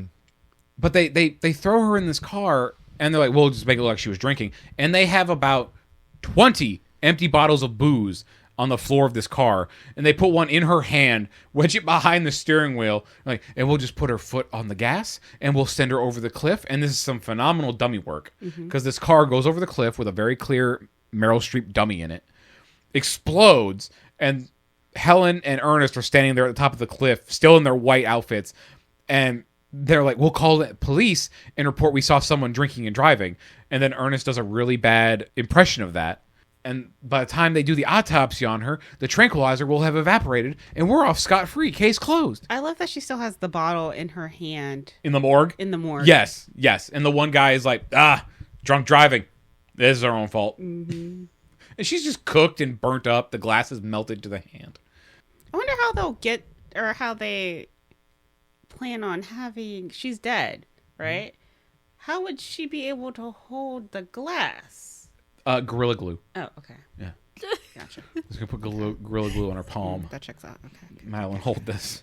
Well, and he is a skilled mortician, so maybe he would be able to manipulate it that way. Rigor mortis. Yeah. Oh. We got to get this bottle in her hand before rigor mortis sets in. That We way have when to it does, it's rigor mortar it to her hand. Okay. Oh, they talk about how by the time the autopsy happens, the poison or the tranquilizer will be out of the system. Does the body keep metabolizing those things if it's dead? I don't know. This might shock you. I'm not a doctor. Not a doctor. That is a great question, though. I know a doctor we could call. That popped into my head where she was like, yeah, and then by the time they do the autopsy, the tranquilizer will have evaporated. I'm like, but... Well, maybe it's a thing where they plan, she'll burn up in the crash and it'll burn up a lot of the whatever's in her body. I don't know. Yeah, it's a bunch of nonsense. There's magic in this movie. I don't think we need to worry too That's much fair. about how's this stuff going to evaporate out of the corpse. Yeah. But speaking of the corpse, she walks into the house. And as she pulls in. Helen does leave. Helen leaves Yeah. as Madeline pulls in and the gate is closing. Mm-hmm. And Madeline goes upstairs and puts on this, I want to say, Full body leotard. Thank you. I almost Yeah. said romper. And she puts on a transparent purple robe shirt. It's like an organza, but it's short. It's Yeah. a wrap. I love that. I'm glad you said organza because my brain was like garbanzo, and I was like, that's not right. It's a chickpea. She's covered in beans. She's covered in hummus. No, I thought it looked great. I mean, definitely, it was very clear she wanted to show off what she'd just gotten back. So, And she's flaunting it. uh-huh. And this is where she and Ernest get into a bit of a lover's quarrel here. The acting in this scene was great. Yeah. they are just throwing jabs at one another, and she tells him he's washed up. They're throwing jabs because at one point Meryl Streep is just saying one word over and over. Well, Flaccid. to be fair, that's how he starts it. Flaccid. He says she's cheap. Yes. Which is something that's her trigger word. Don't call me cheap. Don't call me chicken. Did you call me cheap? But she says she needs a real man. She'd have better luck with one of the stiffs that he does up, because then she can at least get something stiff of her own. And just like Etta and Abby just said, just flaccid. And he snaps, and he grabs her by the neck, and he's holding her over the stairs. And he kind of like snaps out of it for a second. He goes, whoa, what the fuck am I doing? Yeah, she starts begging him, and he realizes what he's doing. Yeah. But then She takes it one line too far. Well, No, that's after we defy physics for a second. It turns into a Looney Tunes cartoon. he lets go. And she's just hovering there, balancing on this step. And she's like, help me, Ernest, help me, you idiot. And then he's reaching out like he's going to help her. And when she says idiot, he just pokes her in the chest. And she takes this nasty tumble down the stairs. It's like that Eddie Murphy joke about his aunt falling down the steps. She does break her neck on that first step. Oh my God. Yeah, So- immediately. So that, like, at least it was good for her. I mean, it was quick. Yeah. Well, Yeah. you can break your neck and still. Be alive? Uh-huh. We saw that in this movie. That happened. Okay, well, In a way. yeah. It would have been good for her. Yeah. Had she not taken this this fucking unlimited lives potion. And her body was getting twisted and turned and thrown. Oh my God. I was like, damn. Yeah, they do this like really cool effect. I've seen a clip from it for the Broadway show where there's some sort of suspension rig, and you just see Madeline in slow motion, like twist, like doing backflips down the stairs. Like, it's crazy. But Looking like Peter Pan. yeah, right. Yeah, basically. But it's a cool effect. Yeah. Either way, and in this movie, it's a really cool effect. I think it again, it looks kind of rough because it's 1992. This is also the first time CGI was used to simulate skin.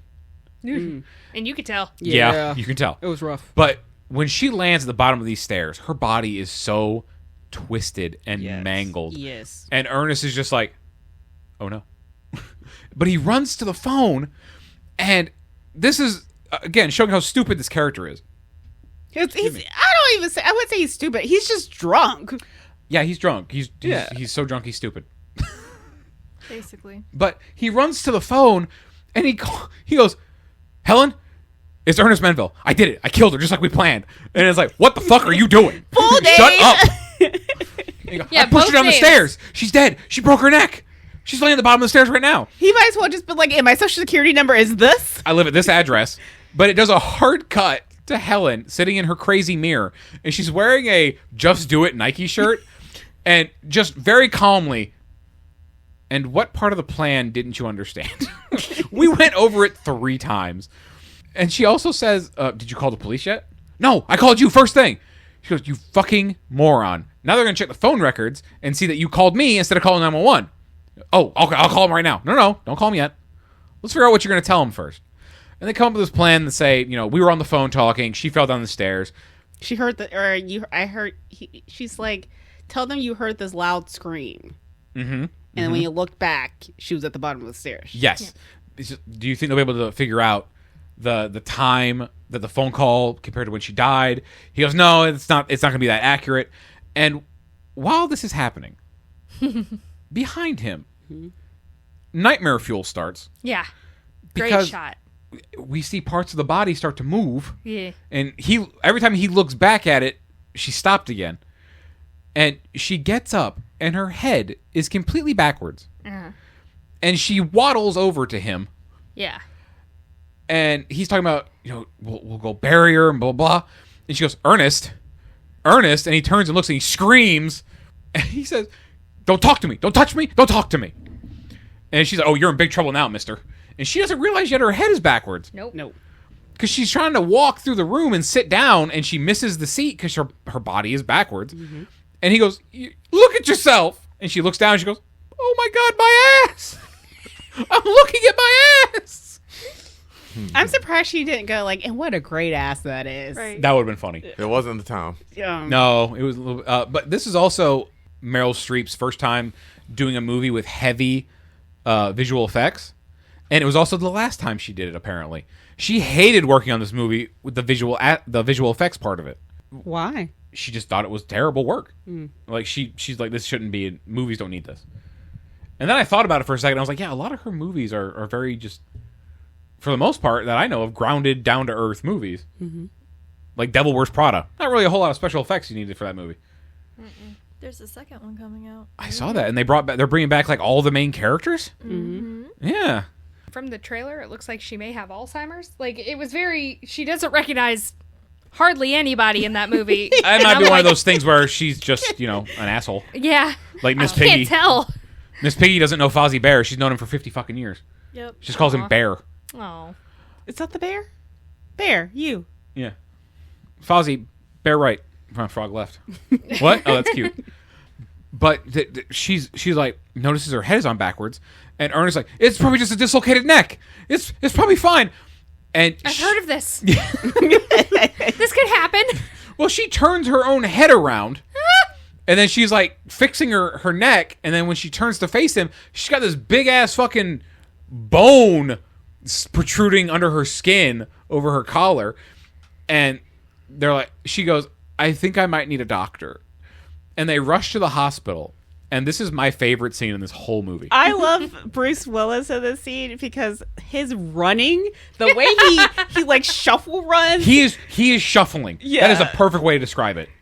It is like he has his feet pointed in like a V, each going in a different direction. And his arms are out like this. He's just shuffle running, and it's just like. And he's wearing the cardigan. And they're in the waiting room. Well, they're in the not the waiting room. The doctor's office. Doctor's office, thank you. And she's wearing this big coat, and she's got a thermometer in her mouth. And the doctor comes in, and the doctor is played by Sidney Pollack. And he is so fucking funny in this. He's great. He comes in, he goes, so what's the problem? And she goes, well, I had a little fall down the stairs. He goes, oh, that'll do it. And he goes, anything hurt? No, not really, but my wrist feels kind of funny. And this is a dummy arm. No. Yeah. And I didn't pay that much attention to it the first time we watched it. Yeah. On the second watch, I was like, oh yeah, that's not real. But like, it was a good effect. They hide it with the coat well, and then the fingers are actually moving like fingers naturally would. And he's just moving her wrist, and you can hear the crunching of her wrist. He goes, that doesn't hurt? And she goes, no. And he goes, really? That doesn't hurt? And he bends it back a little further. She goes, no. He goes, that doesn't hurt when I do that? And he bends her hand so far back that like the back of her hand touches her forearm, and her fingers are still just moving. She's, no, it's fine. She's like, I don't know what to tell you, doc. It doesn't hurt. Yeah, and he goes, okay, well let's look at this this neck thing you got here. And he looks at our left side, and then when he sees the bone protruding out, he's like, whoa! Isn't she very cold too? He looks at the thermometer, and then he throws it away. And he's like, this thing's got to be broken. And then he's using his stethoscope to check her heart, and he's like, okay. And he takes he takes them off. He throws them in the trash can. And he grabs a bigger one. Wait, he like flicks it too to make sure it is working. Yeah. He like jumps. And then he uses the bigger one, and he puts that on there, and he's like, oh boy. And Bruce Willis is in the background drinking a belt of scotch, and the doctor walks over and goes, can I, you mind? And he goes, no, not at all. And the doctor takes a drink of it, and he goes, well, and he has to sit down too. But he also pulls pills out of his pocket. Yeah. And he tucks a little pill in his cheek. Sidney Pollack is absolutely eating this scene up. It is so delightful. He is like going through it. It's such a fun scene to watch. he's like, well, if I had to guess, your wrist is fractured in about 3 separate locations. Your collarbone, the bone protruding from your neck, that's not good. Your body temperature is below 80, and you don't have a heartbeat. So I think you're dead. He's like, I'm gonna go get a second opinion, and he just leaves. He leaves, and Bruce Willis is like, all right, honey, you're not dead. This is a miracle. You're an anomaly. This is amazing. And he runs out. She's like, I don't want to be an anomaly. And she passes out, I think. Yeah. And he he runs out and he's running through the hospital and running. Yeah, shuffling. Sorry, he's shuffling, not running. And he runs. He shuffles into the waiting room and he sees all these injured people. But most of the hospital staff is now gone. Mm-hmm. But you can hear over the intercom they're calling for someone in the emergency room. And he walks back toward Madeline's room, and he walks past this doorway where there are all these people huddled around somebody, and you can see like they're getting the paddles out to zap him. There's like 4 different doctors trying to. And they pull the shirt open, and it's the doctor that was just in there. He just had a fucking heart attack, and he's flatlining. Yeah. And Bruce Willis goes back into the room, and it's like they clean this room up so fucking fast. They get her in and out. There's a random doctor in there, and Ernest is like, "Where's my wife?" So funny thing about that, I was like, "Why does this woman look familiar?" I looked it up. She was in The Last Holiday with Queen Latifah. Oh, okay. She played Gunther, the like really nosy concierge. Oh. It was so random, but I'm like, I know this woman from somewhere, and This lady to me looked like an early version of Jane Lynch. Yeah. I was giving strong Jane Lynch energy. And he's like, "Where's my wife?" She goes, "Oh, sir, they took her." There's like, did no one tell you? She was, yeah. And he goes, "She's not dead. Where is she?" Like, "She's in the morgue." And he grabs her by the coat, and he's like, "Where's my wife? Where'd you guys fucking take her?" And he goes to the morgue, and they use almost like a fisheye lens. The angle gets funny here. It's like a scene from Nightmare on Elm Street. Yeah, it's dark. There's like lights flashing, I think. Floating nuns. That was the great part. These 3 nuns coming down the hallway, they're clearly not stepping at all. They just float right by him. Hoverboarding. That would be great. These extreme nuns. But he's just like fucking horrified. And he goes into the morgue and he hears this thumping on the door. And they just shoved Madeline inside one of the freezers. And he gets her out and he takes her home. Well, this is at this moment where he's like, "It's a miracle. You're my burning bush. My, God," he does a whole bunch of other biblical references. Yeah. And it's like, he's like, "I can't leave you. We must be together forever." He's back on board. She starts being a bitch immediately because she's course. like, "Why did you let them put me in a body bag?" Well, he also has that realization when, like, right when he's in the room with the lady, she's like, she's going to be so mad about this. Yeah, oh my God. Yeah. They took her to the morgue. The morgue! But they go home, and as they go home, Helen is there in her best cat burglar outfit. Incognito outfit is It's amazing. such a good fit. You know what it reminded me of? Like vaguely, it kind of reminded me of Cats Don't Dance. No, I was for some reason reminded of Troop Beverly Hill. Yes. Yeah. Yeah. I don't know why. That was a terrible guess. I never knew I don't even know what that is. Cats Don't Dance. Cats Don't Dance. Something about can't not Well, dancing. yeah, That's a great movie. It's not- I kind of figured that part out. The jazz cat Yeah. from that reminded me of the outfit. Where were Okay. we? Cat burglar fit. Yeah. Cat Helen. burglar fit. Yeah. She's So- like, Helen sees Ernest get out of the car and carry Madeline in, and she's kind of like, "What the fuck?" It wasn't carrying. He dragged her. Did he? Yeah. I thought he was carrying her. No. Huh. Either way, yeah. he's pulling this living corpse into the house, and sadly, Sidney Pollack is out of the movie, unfortunately. But she, we see Ernest now has her upstairs on the pool table with looking like a scene from Dexter. He's got all this plastic around. He's got all these it looks like embalming equipment because he also ran back to the mortuary and took a bunch of tools and instruments and everything. Yeah, And- because I think Goldie Hawn is going up to the door and he almost runs her over. Yes, when he's To- going to go pick this stuff up. Yeah. That was so close for her. And he's spray painting Madeline's body, doing what he knows best, using those fine spray paints. And he's like, "I can't get the skin tone to match." And He's like touching her and like, it's not working. And he's got I love the apron he's got on, Kiss the Chef. He wears it for a lot of the next coming scenes. But he goes downstairs to get more paint thinner. Because he's painting her face, and he goes, "All right, now don't move." And as soon as he says that, she moves. He goes, "Madeline, I said don't move. Now I got to start over again, and we're out of paint thinner." and he's like, "Can I use kerosene?" No. And when he goes downstairs, fucking Helen is down there looking like a goddamn beekeeper. She's got this hat on with this red netting around her face, and she's got 2 shovels and a couple tarps, and just, "What are you doing, Ernest?" He's like, "What is all over you?" He's like, "Paint." what were you doing? Painting. But then it's also like she's like starts screaming about the plan, about how they plan to kill Madeline. We killed her. She's dead. Yeah, and it's Or we were gonna kill her. yeah, and it's like there's a maid somewhere in this house. Yeah, we never see Rose again. Yeah. But at the same time, we see that Madeline has now gotten up and she's watching this conversation, and we see her hand on the wall. And when Helen says something, it's not about them planning to kill her. Helen says something to insult her, and that's what makes her claw at the wall. Yeah. But I don't remember what it was, unfortunately. But it was something very specific about talking shit about Madeline. And Madeline comes downstairs.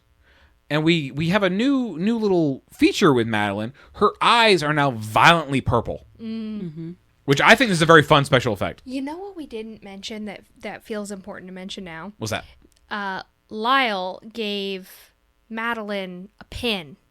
She a did. very specific pin. Yeah, she Yes. plucked it right off her jewelry bra. Yeah. Yeah. Has a pin holder. Yeah. Oh. So She pulls start the wearing pin. that at Disney. She pulls the pin off, puts it on Madeline, her whole outfit just falls apart. But it is like, so she puts it on and then she kind of covers it. Yeah. Like it's almost like behind her lapel. Yeah, I forgot about that. Yeah. But Madeline did include it when she changed her clothes. I think. Yes. No. Yes, Madeline Yeah. keeps it on. Yeah. Yes. So All of my special guests gets one of these. that's important. It's a members only pin. Pretty much. Yeah. Well, Madeline comes down and now she's calmly angry. And she walks away and Ernest is like, "Honey, dear, Helen, you need to leave." And he follows her back into the lounge, and she's already walking out the other side. And he's like, "What was she?" And we hear this little creaking noise. And Bruce Willis does a really good double take here. He's like, "Huh?" And the shotgun cabinet is open.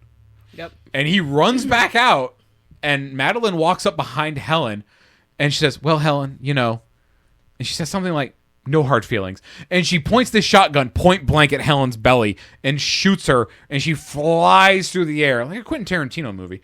And she flies into this little pond they have outside this little courtyard. And Bruce Willis is like, "Oh, she's dead. You killed her. What are you doing? She's dead." And she's like, "What about the neighbors? She What got about the neighbors think?" Launched. Yes. Just through the air. I remember being like, damn, like I'd like jumped up when that scene happened. I actually remember being like, bruh, really? It really was like a goddamn. And I Yes. think right after that, it immediately clicked what was about to happen. Oh, yeah? Yeah, as soon as that happened, I was like, ain't no way. Yeah. I see what's going on here. Yep. Well, this is where Ernest, like Erica just said, Ernest starts screaming about the neighbors. Yeah, he's running through the house, closing the blinds, turning off all the lights. That was the funniest part to me. Fixing a drink. He's shutting off all the lights. Yeah, and he makes another drink. But Madeline's like, "What neighbors? In 12 years of living in Beverly Hills, have you ever seen a neighbor?" And he's like, she says, "We're going to go bury her out in Death Valley." And he goes, "No, I'm not. I'm not helping you with this." And she goes, "Yes, you are. Because if you don't, I'm going to call the cops, and they're going to come here and find me dead on the floor with no pulse. And who can play dead better than me, Ernest?" And he goes, "Oh, you're right. And you don't want to go to jail. Do you know what they do to soft Republicans in jail?" Which she said, white, overweight, balding Republicans. And I was like, they don't go to prison anymore. They don't. But then, Not in 2026. which makes it even worse because I was like looking at the time frame and I was like, this man voted for Reagan. Yeah, probably. With neighbors with shotguns. Their neighbors probably never heard the shotgun. They're on this hill. The neighbors are on this hill and that hill. Yeah. But as they're getting ready to put Helen into the tarp, because Ernest is like shaking the tarp out. "You gonna help me?" He goes, "Oh yeah, I can help. No problem." We see Helen come up out of the water, and her eyes are now. Madeline's eyes are very vibrant purple. Helen's eyes are hauntingly blue. It's like Erica Yeah. Kirk when she's like staring Oh at the. my God. Oh my God, yes. It's so creepy. Yes, she looks more unnatural than Madeline. I think she looks like one of the damn Dune people. Oh. I mean, kind of. Yeah, she partaked in the spice melange. Spice melange. But she stands up and she's got a big hole in her abdomen. You can see right through her. It reminds me of Evil Dead. Oh, yeah. Yeah. Okay. With Ash. Yeah. Yeah. Bruce Campbell. Yeah. Okay. Specifically, like I think Evil Dead Rises, the newer one. Like those Oh, eyes. in the apartment building? Yeah. Oh, okay. Gotcha. Never saw that, but I think I know what you're talking about. Yeah. I wonder what Sam Raimi would have done with this movie. Oh, it would have been way gorier. Yeah, for 100%. Sure. Would have had more Tobey Maguire in it. And Bruce Campbell. Oh, Bruce Campbell. Bruce Absolutely. Campbell would have been great in this movie. I'm willing to bet you Bruce Campbell would have played the guy at the health spa. Oh, Chagall. Chagall. Yeah. That would have been Bruce Campbell. But she's like, I can't believe you shot me. And Madeline's like, what the fuck is going on here? She's like, and she's not mad that she came back to life. It's more of like, she says like, what the hell? Yeah, because she's like, oh, health and beauty tips my ass. And she grabs her lapel, and sure as shit, Helen has that same button or pin that Abby just mentioned that she got from Lyle. Mm-hmm. And big plot twist, neither one of them can die now. That's how she became so beautiful and youthful again. Mm-hmm. And she asked because also Lyle told Madeline when she took the potion, well, how much does it cost? She says, well, it costs different for everybody. In this shot, Helen says she gave up everything for it, which was a small price to pay. Mm-hmm. And they start, I don't know how else to describe, they shovel fight. Yeah, they go into the parlor, I guess. Yeah. Where the fireplace They have a literal parlor scene. And they start to talk, but then they fight? They fight before they get in there. Okay. Because they talk after they're done fighting with the shovels. It just would be really funny if Duel of the Fates started playing. Oh my God. We get the great line of on guard, bitch. Oh, yeah. And the whole time they're about to have this shovel fight, Bruce They Willis... both have shovels? Or no, one of them has a... They both have shovels. But when Helen first stands up, Ernest is like, it's another miracle! Because he still has no idea what's going on. Because they're talking about, you took the potion. He goes, what potion? What are you talking about? Yeah. And as they're shovel fighting, he just goes, I'm going to go upstairs. You ladies have a good night. And they're shovel fighting through the house. And there was an actual shot, or during this scene, Meryl Streep accidentally hit Goldie Hawn with a shovel in the face. Oh, God. And left a little scar on her cheek, or wherever she hit her, left a little scar. It was nothing crazy from what I read. But I was like, God damn, you guys weren't using prop shovels? Like, no. Fuck, just start swinging. It's fine. The camera's rolling. Go, go, go, I go. can afford it in the budget. Right. Dang. Also, I need to look up who shot this movie, because if it's that one person I'm thinking of. I know at one point the shovels break in a very like Men in Tights moment, and yeah, you know what I'm talking about. Like javelin. She javelin throws it and it goes through. Yes, because Madeline's shovel breaks, and when she realizes it's pointy, she's like, aha, and she throws it, and when it goes through Helen, she's like, oh no. The humor in this movie was good. Yeah, later, after they're done fighting and they start to talk. Well, before they do that, Helen hits Madeline in the head. Yeah. She breaks her neck again. Mm-hmm. Yeah. Makes her head go sideways. But right before they start to talk, she hits her square in the head, and her head goes into her body like a Ninja Turtle. And she's talking to her, and she goes, if you don't fix your head, I cannot talk to you when you look at me like that. Then they start to have their little actual conversation. Helen sits on the couch and the shovel comes up through her stomach. And then like Meryl Streep is like spending the whole scene like holding her head up. Yeah, because when she doesn't, she's like, "Can you fix your neck? I am trying." That neck is just like straight bone dust at this point. It's like a bag of Lincoln Logs. Yeah. And they finally, what they should have done 2 decades ago, they hash out what the fuck their problems are. Mm-hmm. Madeline was intentionally stealing Helen's men to get back at her, because when they were children, Helen did not invite Madeline over for her little play dates. She didn't, because Helen's mother thought Madeline was cheap, which was her trigger word. It goes back to childhood. Mm-hmm. Yeah. She said, I heard you call me cheap. I know your mom called me cheap. And you didn't want trash in the house. and they finally realize, like, you're not cheap. I'm sorry I said that. And she's like, oh, I'm sorry I kept stealing your men. And now they're best friends again. Maybe that's how she could afford to have all those cats and stuff. She had like Family money? Yeah. Oh. Yeah.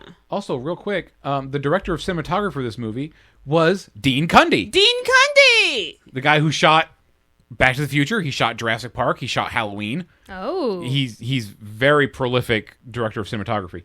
But the ladies are now no longer beefing. And Madeline has a metal clamp around her neck. Well, to hold the head up. Right, because there's nothing left in there. And they go upstairs, and Ernest is packing up. I'm surprised that when she walks, you don't hear her neck rattling around. That'd be funny. Yeah. That would be funny. And you just hear, like, wind blowing through Helen. She could have, like, a little wind chime. They do convince Ernest to fix them up again. Mm-hmm. It's after that when they're hanging out in the in Madeline's room that Ernest decides to leave. He's like, I can't fucking do this. Yeah, because he paints them, which is all he can do. And Fixes up he gets them looking basically back to normal. Yeah, he covers them up. Yeah.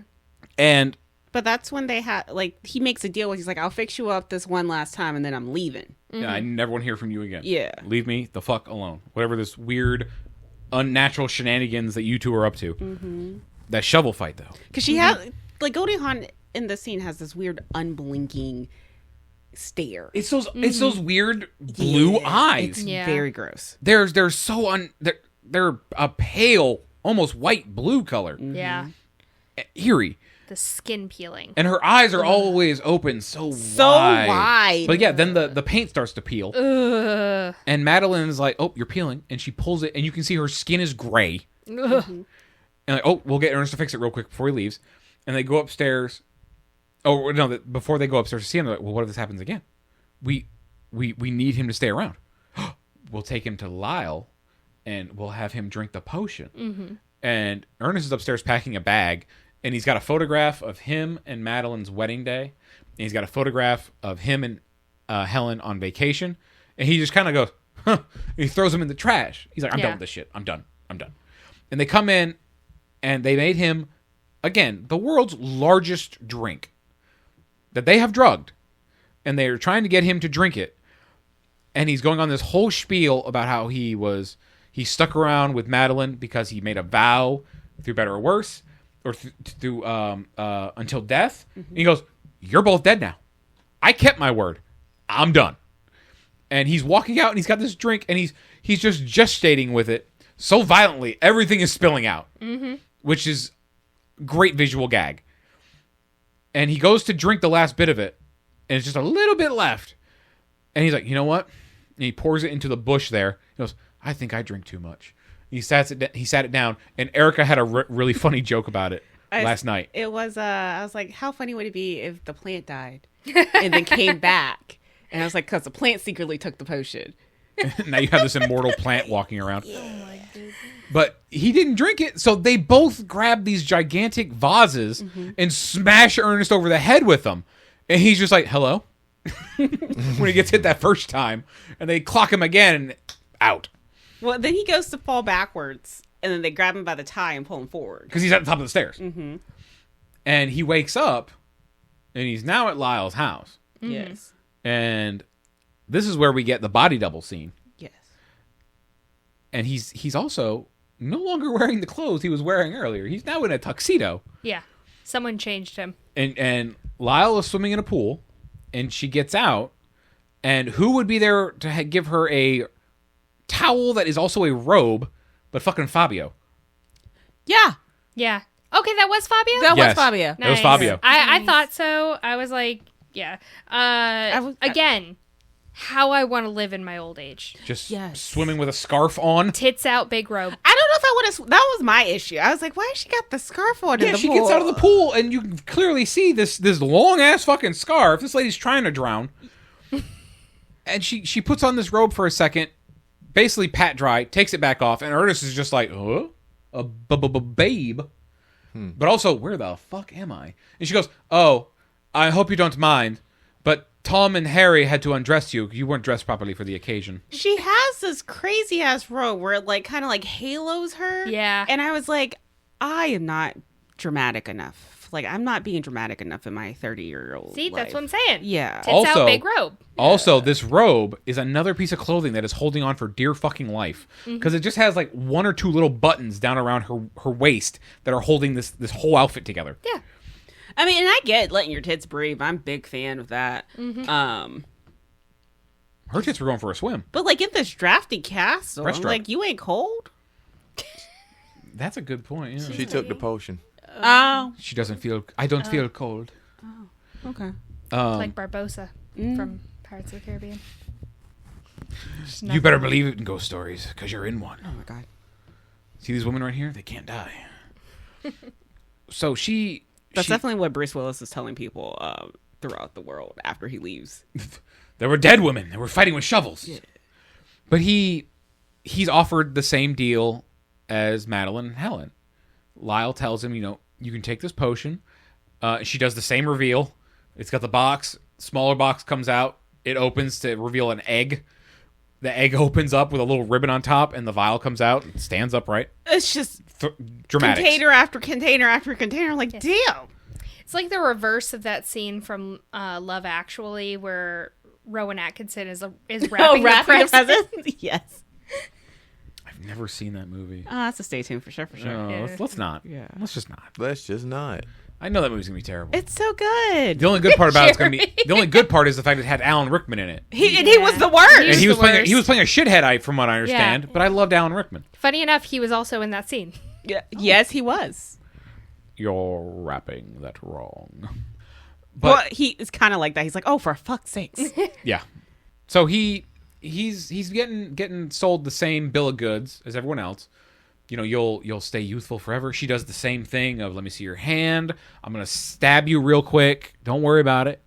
Puts a little drop of the potion on. His hand gets youthful. And it stops shaking.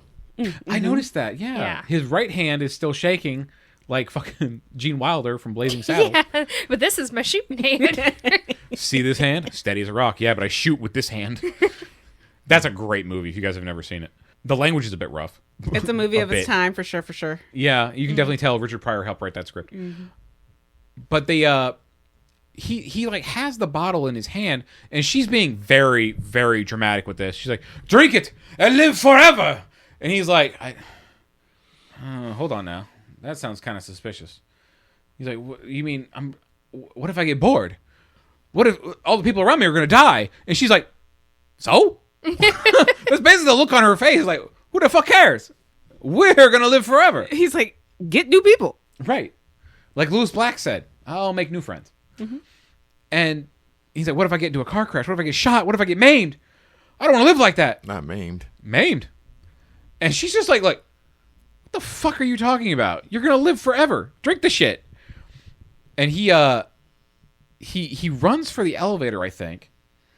And this is where, oh no, he grabs the knife because she has it in on the table, I believe, and he throws it at the breaker for the lights in the room. Spot on. Nailed that shit. Lights go out, and she goes, Tom, Dick, Harry, get him. And he runs upstairs to the party, and this is where we get a couple celebrity cameos from people who were dead by the time this movie came out. Yeah, it's a party of dead people. So Yeah. you see, first of all, I'm pretty sure I saw Fred Savage in that crowd. Yeah. I saw a guy that looked very much like Fred Savage, so if it wasn't him, That was shock. that was the ghost of his career. oh Wow. no. But there's 4 that I noticed off the top of my head. Yep. But one was very obvious. One was painfully obvious. Yeah. It was Elvis. Elvis. My favorite one was Andy Warhol, Andy Warhol. Marilyn Monroe, Yep. James Dean. Oh, wait, I missed James Dean. It's the last one we see. Greta Garbo. That one I didn't catch. Yeah. But then there's the lead singer of the Doors, I believe James Morrison. Yep. Jim Morrison. Jim Morrison. Jim Morrison. It shows up towards like a little bit later. After he falls into In the the pool. yeah. Yeah. But there If this was made today, Tupac definitely would have been in that. absolutely and Biggie. They would have been fighting in the background somewhere, or they would have been best buds. Like we got him. The speech killed me. Like the Oh, when we just Chagall. want When Chagall When showed back Chagall, up? and he's like, we just want to remind everybody to stop making public appearances. And everybody turns and looks at Elvis. Yeah, because he's like, I'm not going to name names. He's doing that I thing again, but you know who you are. And Elvis is like, oh, man, I just want to get some pictures. I just want to have some fun, you know? Yeah. And Ernest is walking through this party, and he's trying to make it to the door. And Chagall is like, oh, Lyle will be down in a moment. Everyone close the doors, lock everyone in. We're going to put on Andy Warhol's Blowjob. What? That's a movie that Andy Warhol filmed back in 1967. It's just called Blowjob. And it's a 35-minute film of a man's face while he's supposedly getting fellatio. What? You never heard about that? No. Andy Warhol made some weird shit. And yeah, that I did know. Like, I also know he like kind of changed the game for art because he would have these like factories where people were just churning out his art style and then he would just sign it. He also... Okay, Thomas Edison. Right. He coined the phrase 50 Minutes of Fame, apparently. He also had another movie called Empire. If I remember right, it's a 5-hour film with no lead characters in it. There's not really any dialogue. It is just a slow zoom in of the Empire State Building. I would... So... When he started in Queens and just kind of work his way down? It literally is a static shot. Oh my god. The camera does not move. It just slowly zooms into the Empire State Building. That's it. For 5 hours? I think it's 5 hours. When I was in college, there was a play I had to read, and I can't remember what it was, but they talked about like things. Oh, it was frogs and scorpions descend from the ceiling with vomit-inducing slowness. And it was just like, what does that mean? And all I can assume is that it happened so slow that you got literally physically sick of watching it. That's what I imagine that movie would be like. I got the time wrong. I apologize. It's not 5 hours. It's 7.5 hours. How? Hey, man. It's a really It got slow worse. zoom. Nothing better to do.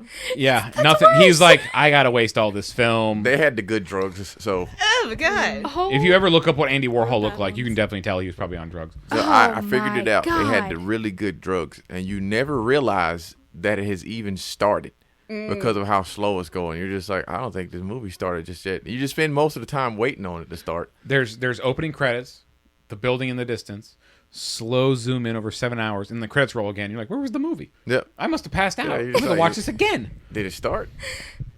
It's got a 3.7 out of 10. Wow. no. On IMDb. No. Rotten Tomatoes, 43. Wait, really? Yeah. Yeah. I shit you No. not. Yep. Andy Warhol's Empire. Yep. Good time. 1965. Who's giving it higher than... You know what? White movie bros. Better than Captain Marvel.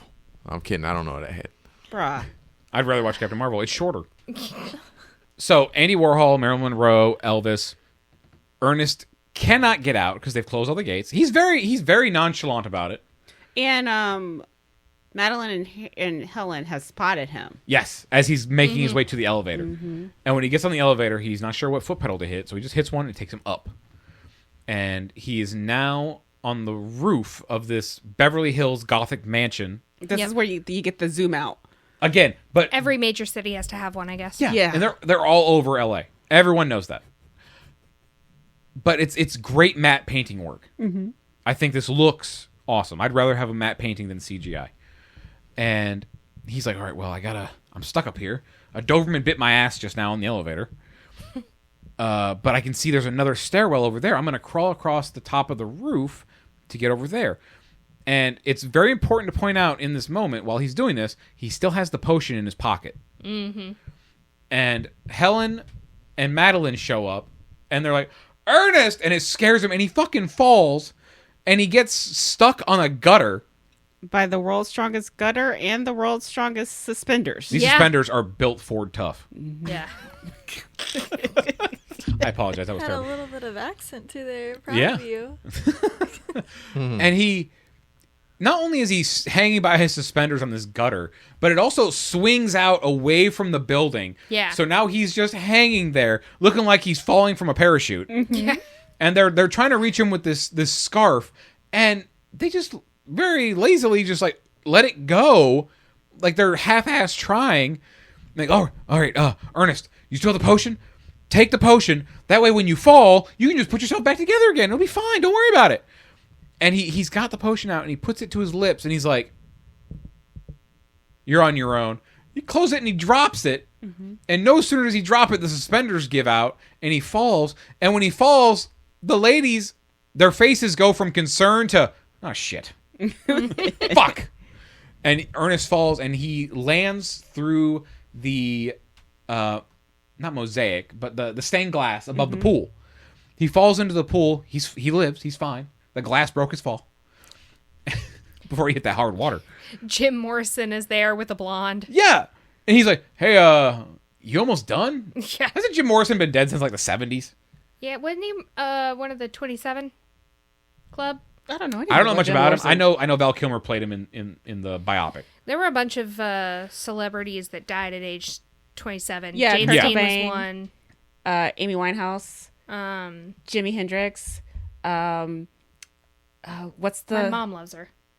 Janis Joplin. Yep. Isn't she part of it? Yeah. Yep. Yeah. Bunch of people. Cass Elliot, maybe. She might have been older. Well, we know, though, from this movie, Jim Morrison was just faking. He was playing around. Oh. But Ernest gets out of the pool, and he's got a little cut on his arm. He's mostly fine. And he goes and he steals a car, and when he gets in this car and drives away, the man standing there with the valet turns around, and it's very clearly James Dean. Mm-hmm. He's got that same pose, the haircut, he's got that cigarette hanging out of his mouth. Ah, there it is. And Madeline, Helen, and Lyle run out the front door. Lyle is now wearing a even more dramatic outfit. Yes. And she's like, you two need to go get him back. I told you, don't fuck this up. Don't tell anybody. He escaped. You two need to fix this. They go back to the house, and Ernest is gone. He's not there. Mm-hmm. They can't find him. Mm-hmm. And their makeup is now falling apart. Yeah. And you can see all their gray skin underneath the little cuts they have in their makeup. And this is where they're like, look, well, we have each other. Yeah. We're going to have to fix this ourselves. She's like, I'll paint your ass, you paint my ass. And they kind of like have this little chuckle, and they sit there and they have this realization like, oh, fuck, we're stuck like this. We're stuck together. Yeah. Forever. I just don't understand why they didn't just pay another mortician. Like, I feel like morticians would be pretty easy to pay off. Because then you got to go through the whole conversation of, hey, we're living corpses. Yeah. And they got to get through that shock phase first. See, they also said that he was the best. They had something good, and they lost it. Heist failed. Ernest was they were living off of Ernest. Yep. Yeah. He was the one making all the money. Mm-hmm. The heist failed. Yeah. And they even say, like, we can't go back to Lyle's. She's pissed at us. Mm-hmm. Yeah. We're and fucked. she even finds out that they didn't take, like, she sees that they're falling apart. Because doesn't she make the comment, like, I told you to take care of yourselves? No, yeah, I think she did. I didn't think we got that. I know they said that she told us to take care of our bodies. But she might have said that. But either way, they have that realization of, like, look, it's we got to paint each other's asses now. Yeah. We're screwed. And we have another time jump. 2029. 37 years. Yeah. 3 years into the future. Yeah. And we're at Ernest's funeral. Mm-hmm. And there's this portrait of Ernest looking about the same age he did at the end of the movie. And there's another portrait of him that's, you can tell several years later because his mustache is now like white. He looks like William H. Macy from Shameless. Yes, He does. Yep. Little man. Yeah. And they're talking about what a great man he was. Yeah. Like, he started a women's clinic. He started an Alcoholic Anonymous group. He adopted all these kids from all over the world. He has grandchildren. He met his loving and devoted wife when he was 50. The guy doing the sermon is like, look, it's never too late to really, start living. Yeah. And as he's saying this, in the back of the church, there are these two ghouls Shrouded in mystery. And they're also shrouded in spray paint. Mm. And they're sitting there just like talking shit about Ernest. And like the people in the front that keep turning to look back like, can you shut the fuck up, please? My uncle died. They look a little bit like the Nazguls. Oh my God, yeah. Yeah. Ugh. No man can kill me. when they take their the hoods, the shrouds off, it reminded me of the villain in Weapons, if you've seen it. Oh, Aunt. Yeah, Aunt, yeah. Great Aunt something. I forget her name. It's the aunt, great aunt, grandparent. She goes back and forth about who she is. I don't think she's related to anybody in that movie. I think she's lying, but that's just me. I know what you mean, though. Yeah. Yeah, I've seen from the trailers of it. Yeah. That character is horrifying looking. Yep. another woman they had to put a whole bunch of makeup on to make her look nightmarish. Yeah. But they get up and leave, and they also mentioned that they lost a can of spray paint. Mm-hmm. Yeah, it's somewhere in the bag. Yeah, and as they're leaving, the minister is like, "Now Ernest found a way to live forever," and they're both like, "Huh?" And it's like, through the love of the people that were in his life, and he mentions all the accomplishments that Ernest had, and they're just like, "Oh, blow it out your ass," and they leave, and they are walking as if their bodies are held together by toothpicks. Like their legs aren't really bending. They're walking kind of like with their feet bowed out and their knees together. Yeah. Wait, before they leave, though, the minister's like, and I'm sure you all heard the tale, or Ernest tall tale of the living dead in Beverly Hills. He had some wild stories. Yeah. He had this one story where he was stuck on top of a tower fighting a bunch of terrorists. It was adorable. And there was one story he told where he was a baby and he was running around an apartment. And they go outside because Helen's like, "Oh, I'm running," because she was like wiping something under her veil before we see their faces. And when they go outside, Madeline's like, "Well, let me look at you." And they pull each other's veils up. It's hideous. They look like they're made of paper mache. Mm-hmm. Yeah. Their eyebrows are drawn on layers and layers of makeup. And Helen's like, "I gotta go Cracked. I gotta go to the hardware store." Yeah. Because she said, like, your chin's peeling. You're gonna need some Bondo there, babe. And they're again arguing about that can of spray paint, and you see it's right there on the step. Mm-hmm. And Helen takes a step and steps on it, and we are again doing the cartoon defying physics here. Yeah. And she's like trying to get Madeline to help her, and Madeline's like taking a little too long, and she's thinking about it. So Helen just grabs Madeline, and they both go down the stairs. Tumble, and every step they land on, you hear an audible crack or a crunch, and the great gag of when they hit the bottom step, their bodies just explode like a goddamn doll or a mannequin. Yeah. And then there's a hand sitting there just tapping like, what are we gonna do now? And their heads roll into frame upside down, and Helen just goes, "Well, do you remember where you parked the car?" And it ends. Yeah. Our movie ends on one last joke that the two of them are fucked. Yeah. This movie really is like a campy classic.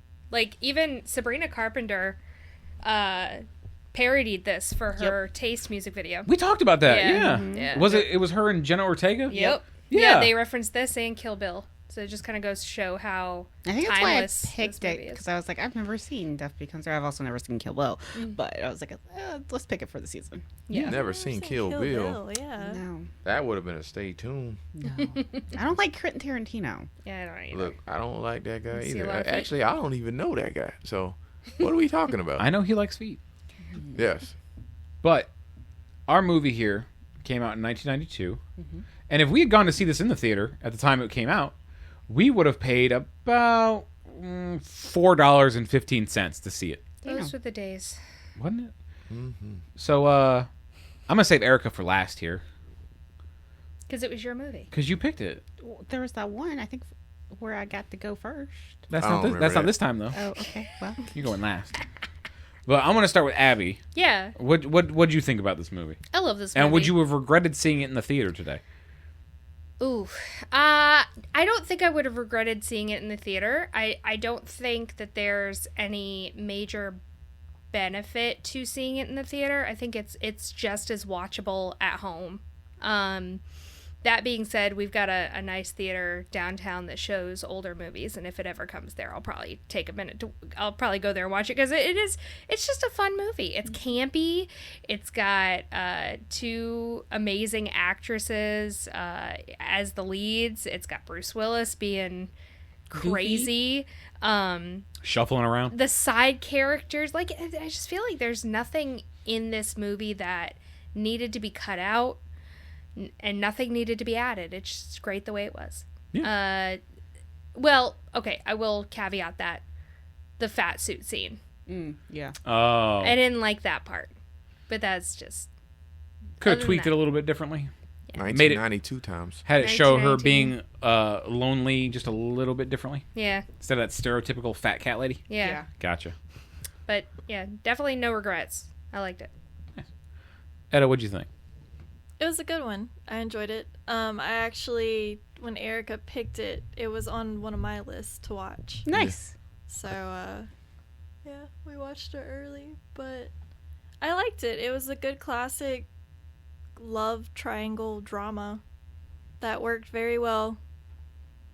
So, I enjoyed it. Would you regret seeing it in the theater, though?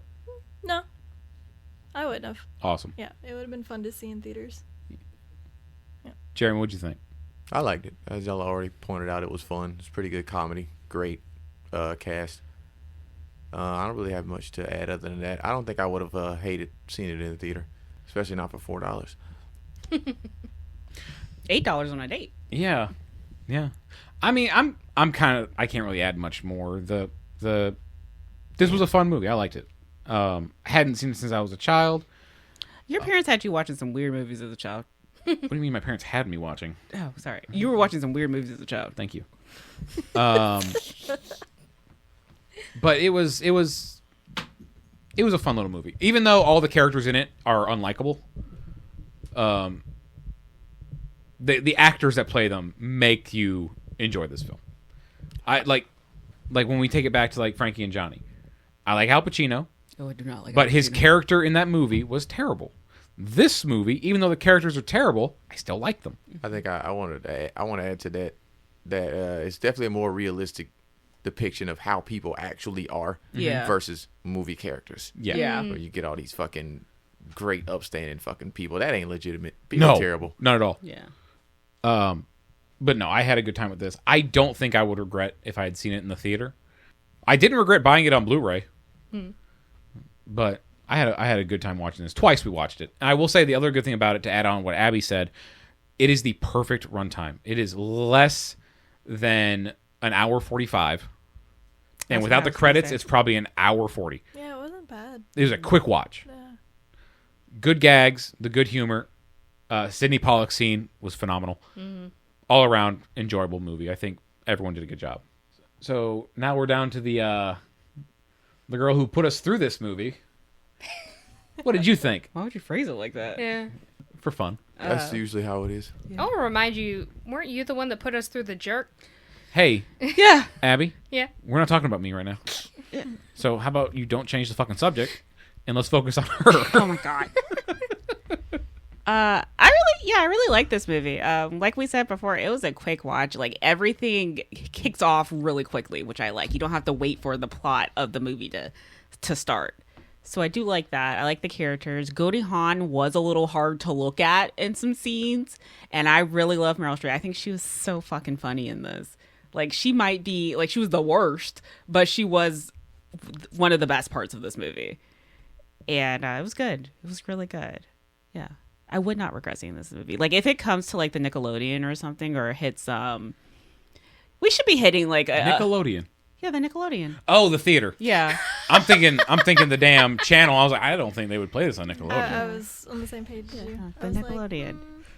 Like, Or if it like it's got to be hitting a milestone, so it should be like on a Fathom event soon, I'm sure. So Movie. it'll be 35 next year. Yeah, I was about to say, yeah. 35. So yeah, if it hits the theaters, I definitely will see it. I'll drag you to. It'll be more than $4. Just a little bit. Y'all got the Blu-ray now. Y'all don't need to go to the theater. That's true. But if it's a movie that came out when we were too young to see it in the theater and it comes back to theaters, I love going to see a movie in the theater. Yeah. Like last year, I saw The Shining in the theater. I saw Jaws in the theater with my mom. I sadly missed the 30th anniversary re-release of Jurassic Park Damn. in the theater. Raiders of the Lost Ark and I think Last Crusade were in the theater recently. Lord of the Rings had the 3-week re-release last month. Yeah. The extended cut. Yeah. Not 3 week, 3 day. Because they did all 3 movies across a Friday, Saturday, and Sunday. Oh, I Yeah. thought they did it over 3 weeks. Okay. No, it was just 1 day for each film. Yeah. But we saw had just Labyrinth. binged them. So I was like, too soon. What is it? I just saw Labyrinth. I can't remember what anniversary. So it was 86. So 40th? yes. No. Yeah. Yeah. Yeah. So I saw the 30th and the 40th anniversary. That movie, theaters. it had an alternate title. before they picked the Labyrinth one. David Bowie's balls. It was David Bowie's codpiece. How'd you know? Oh my god. Yeah, it was look at that crotch. But don't look at it. Just slightly look at it out the side of your eye because it'll never be fully in frame. Hey, Just slightly out. You can look at it because all he's looking for is the babe. But that's our movie, directed by Robert Zemeckis. Death Becomes Her. And if you want to follow us on any of our socials, we are on Facebook, Blue Sky, Threads, Instagram, TikTok, YouTube. We are Get To Theater, the number 2, Get To Theater. In 2 weeks, our next episode is actually something Etta picked for us. It is one that I have seen, and I'm not particularly looking forward to watching it again. Whoops. I've already got the Blu-ray. The Island. Oh, okay. Hi guys, Editor Adam here. Real quick, due to a schedule change, we will not be doing whatever movie that we just said on our next episode. We will actually be doing Searching with John Cho. Now, back to whatever we were talking about. Happy Black History Month, Jaimin Kuzu. Jaimin Hansu. And this episode is coming out in April. Hey. I stand by it. We're black all year. Little behind the scenes. We recording a little early. But that's what we'll be talking about in 2 weeks, which that's going to be a fun conversation to have. So until then, I've been Adam. I'm Erica. I'm Abby. I'm Etta. I'm Jeremy. And we are getting to the theater. We'll see you guys next time. Bye.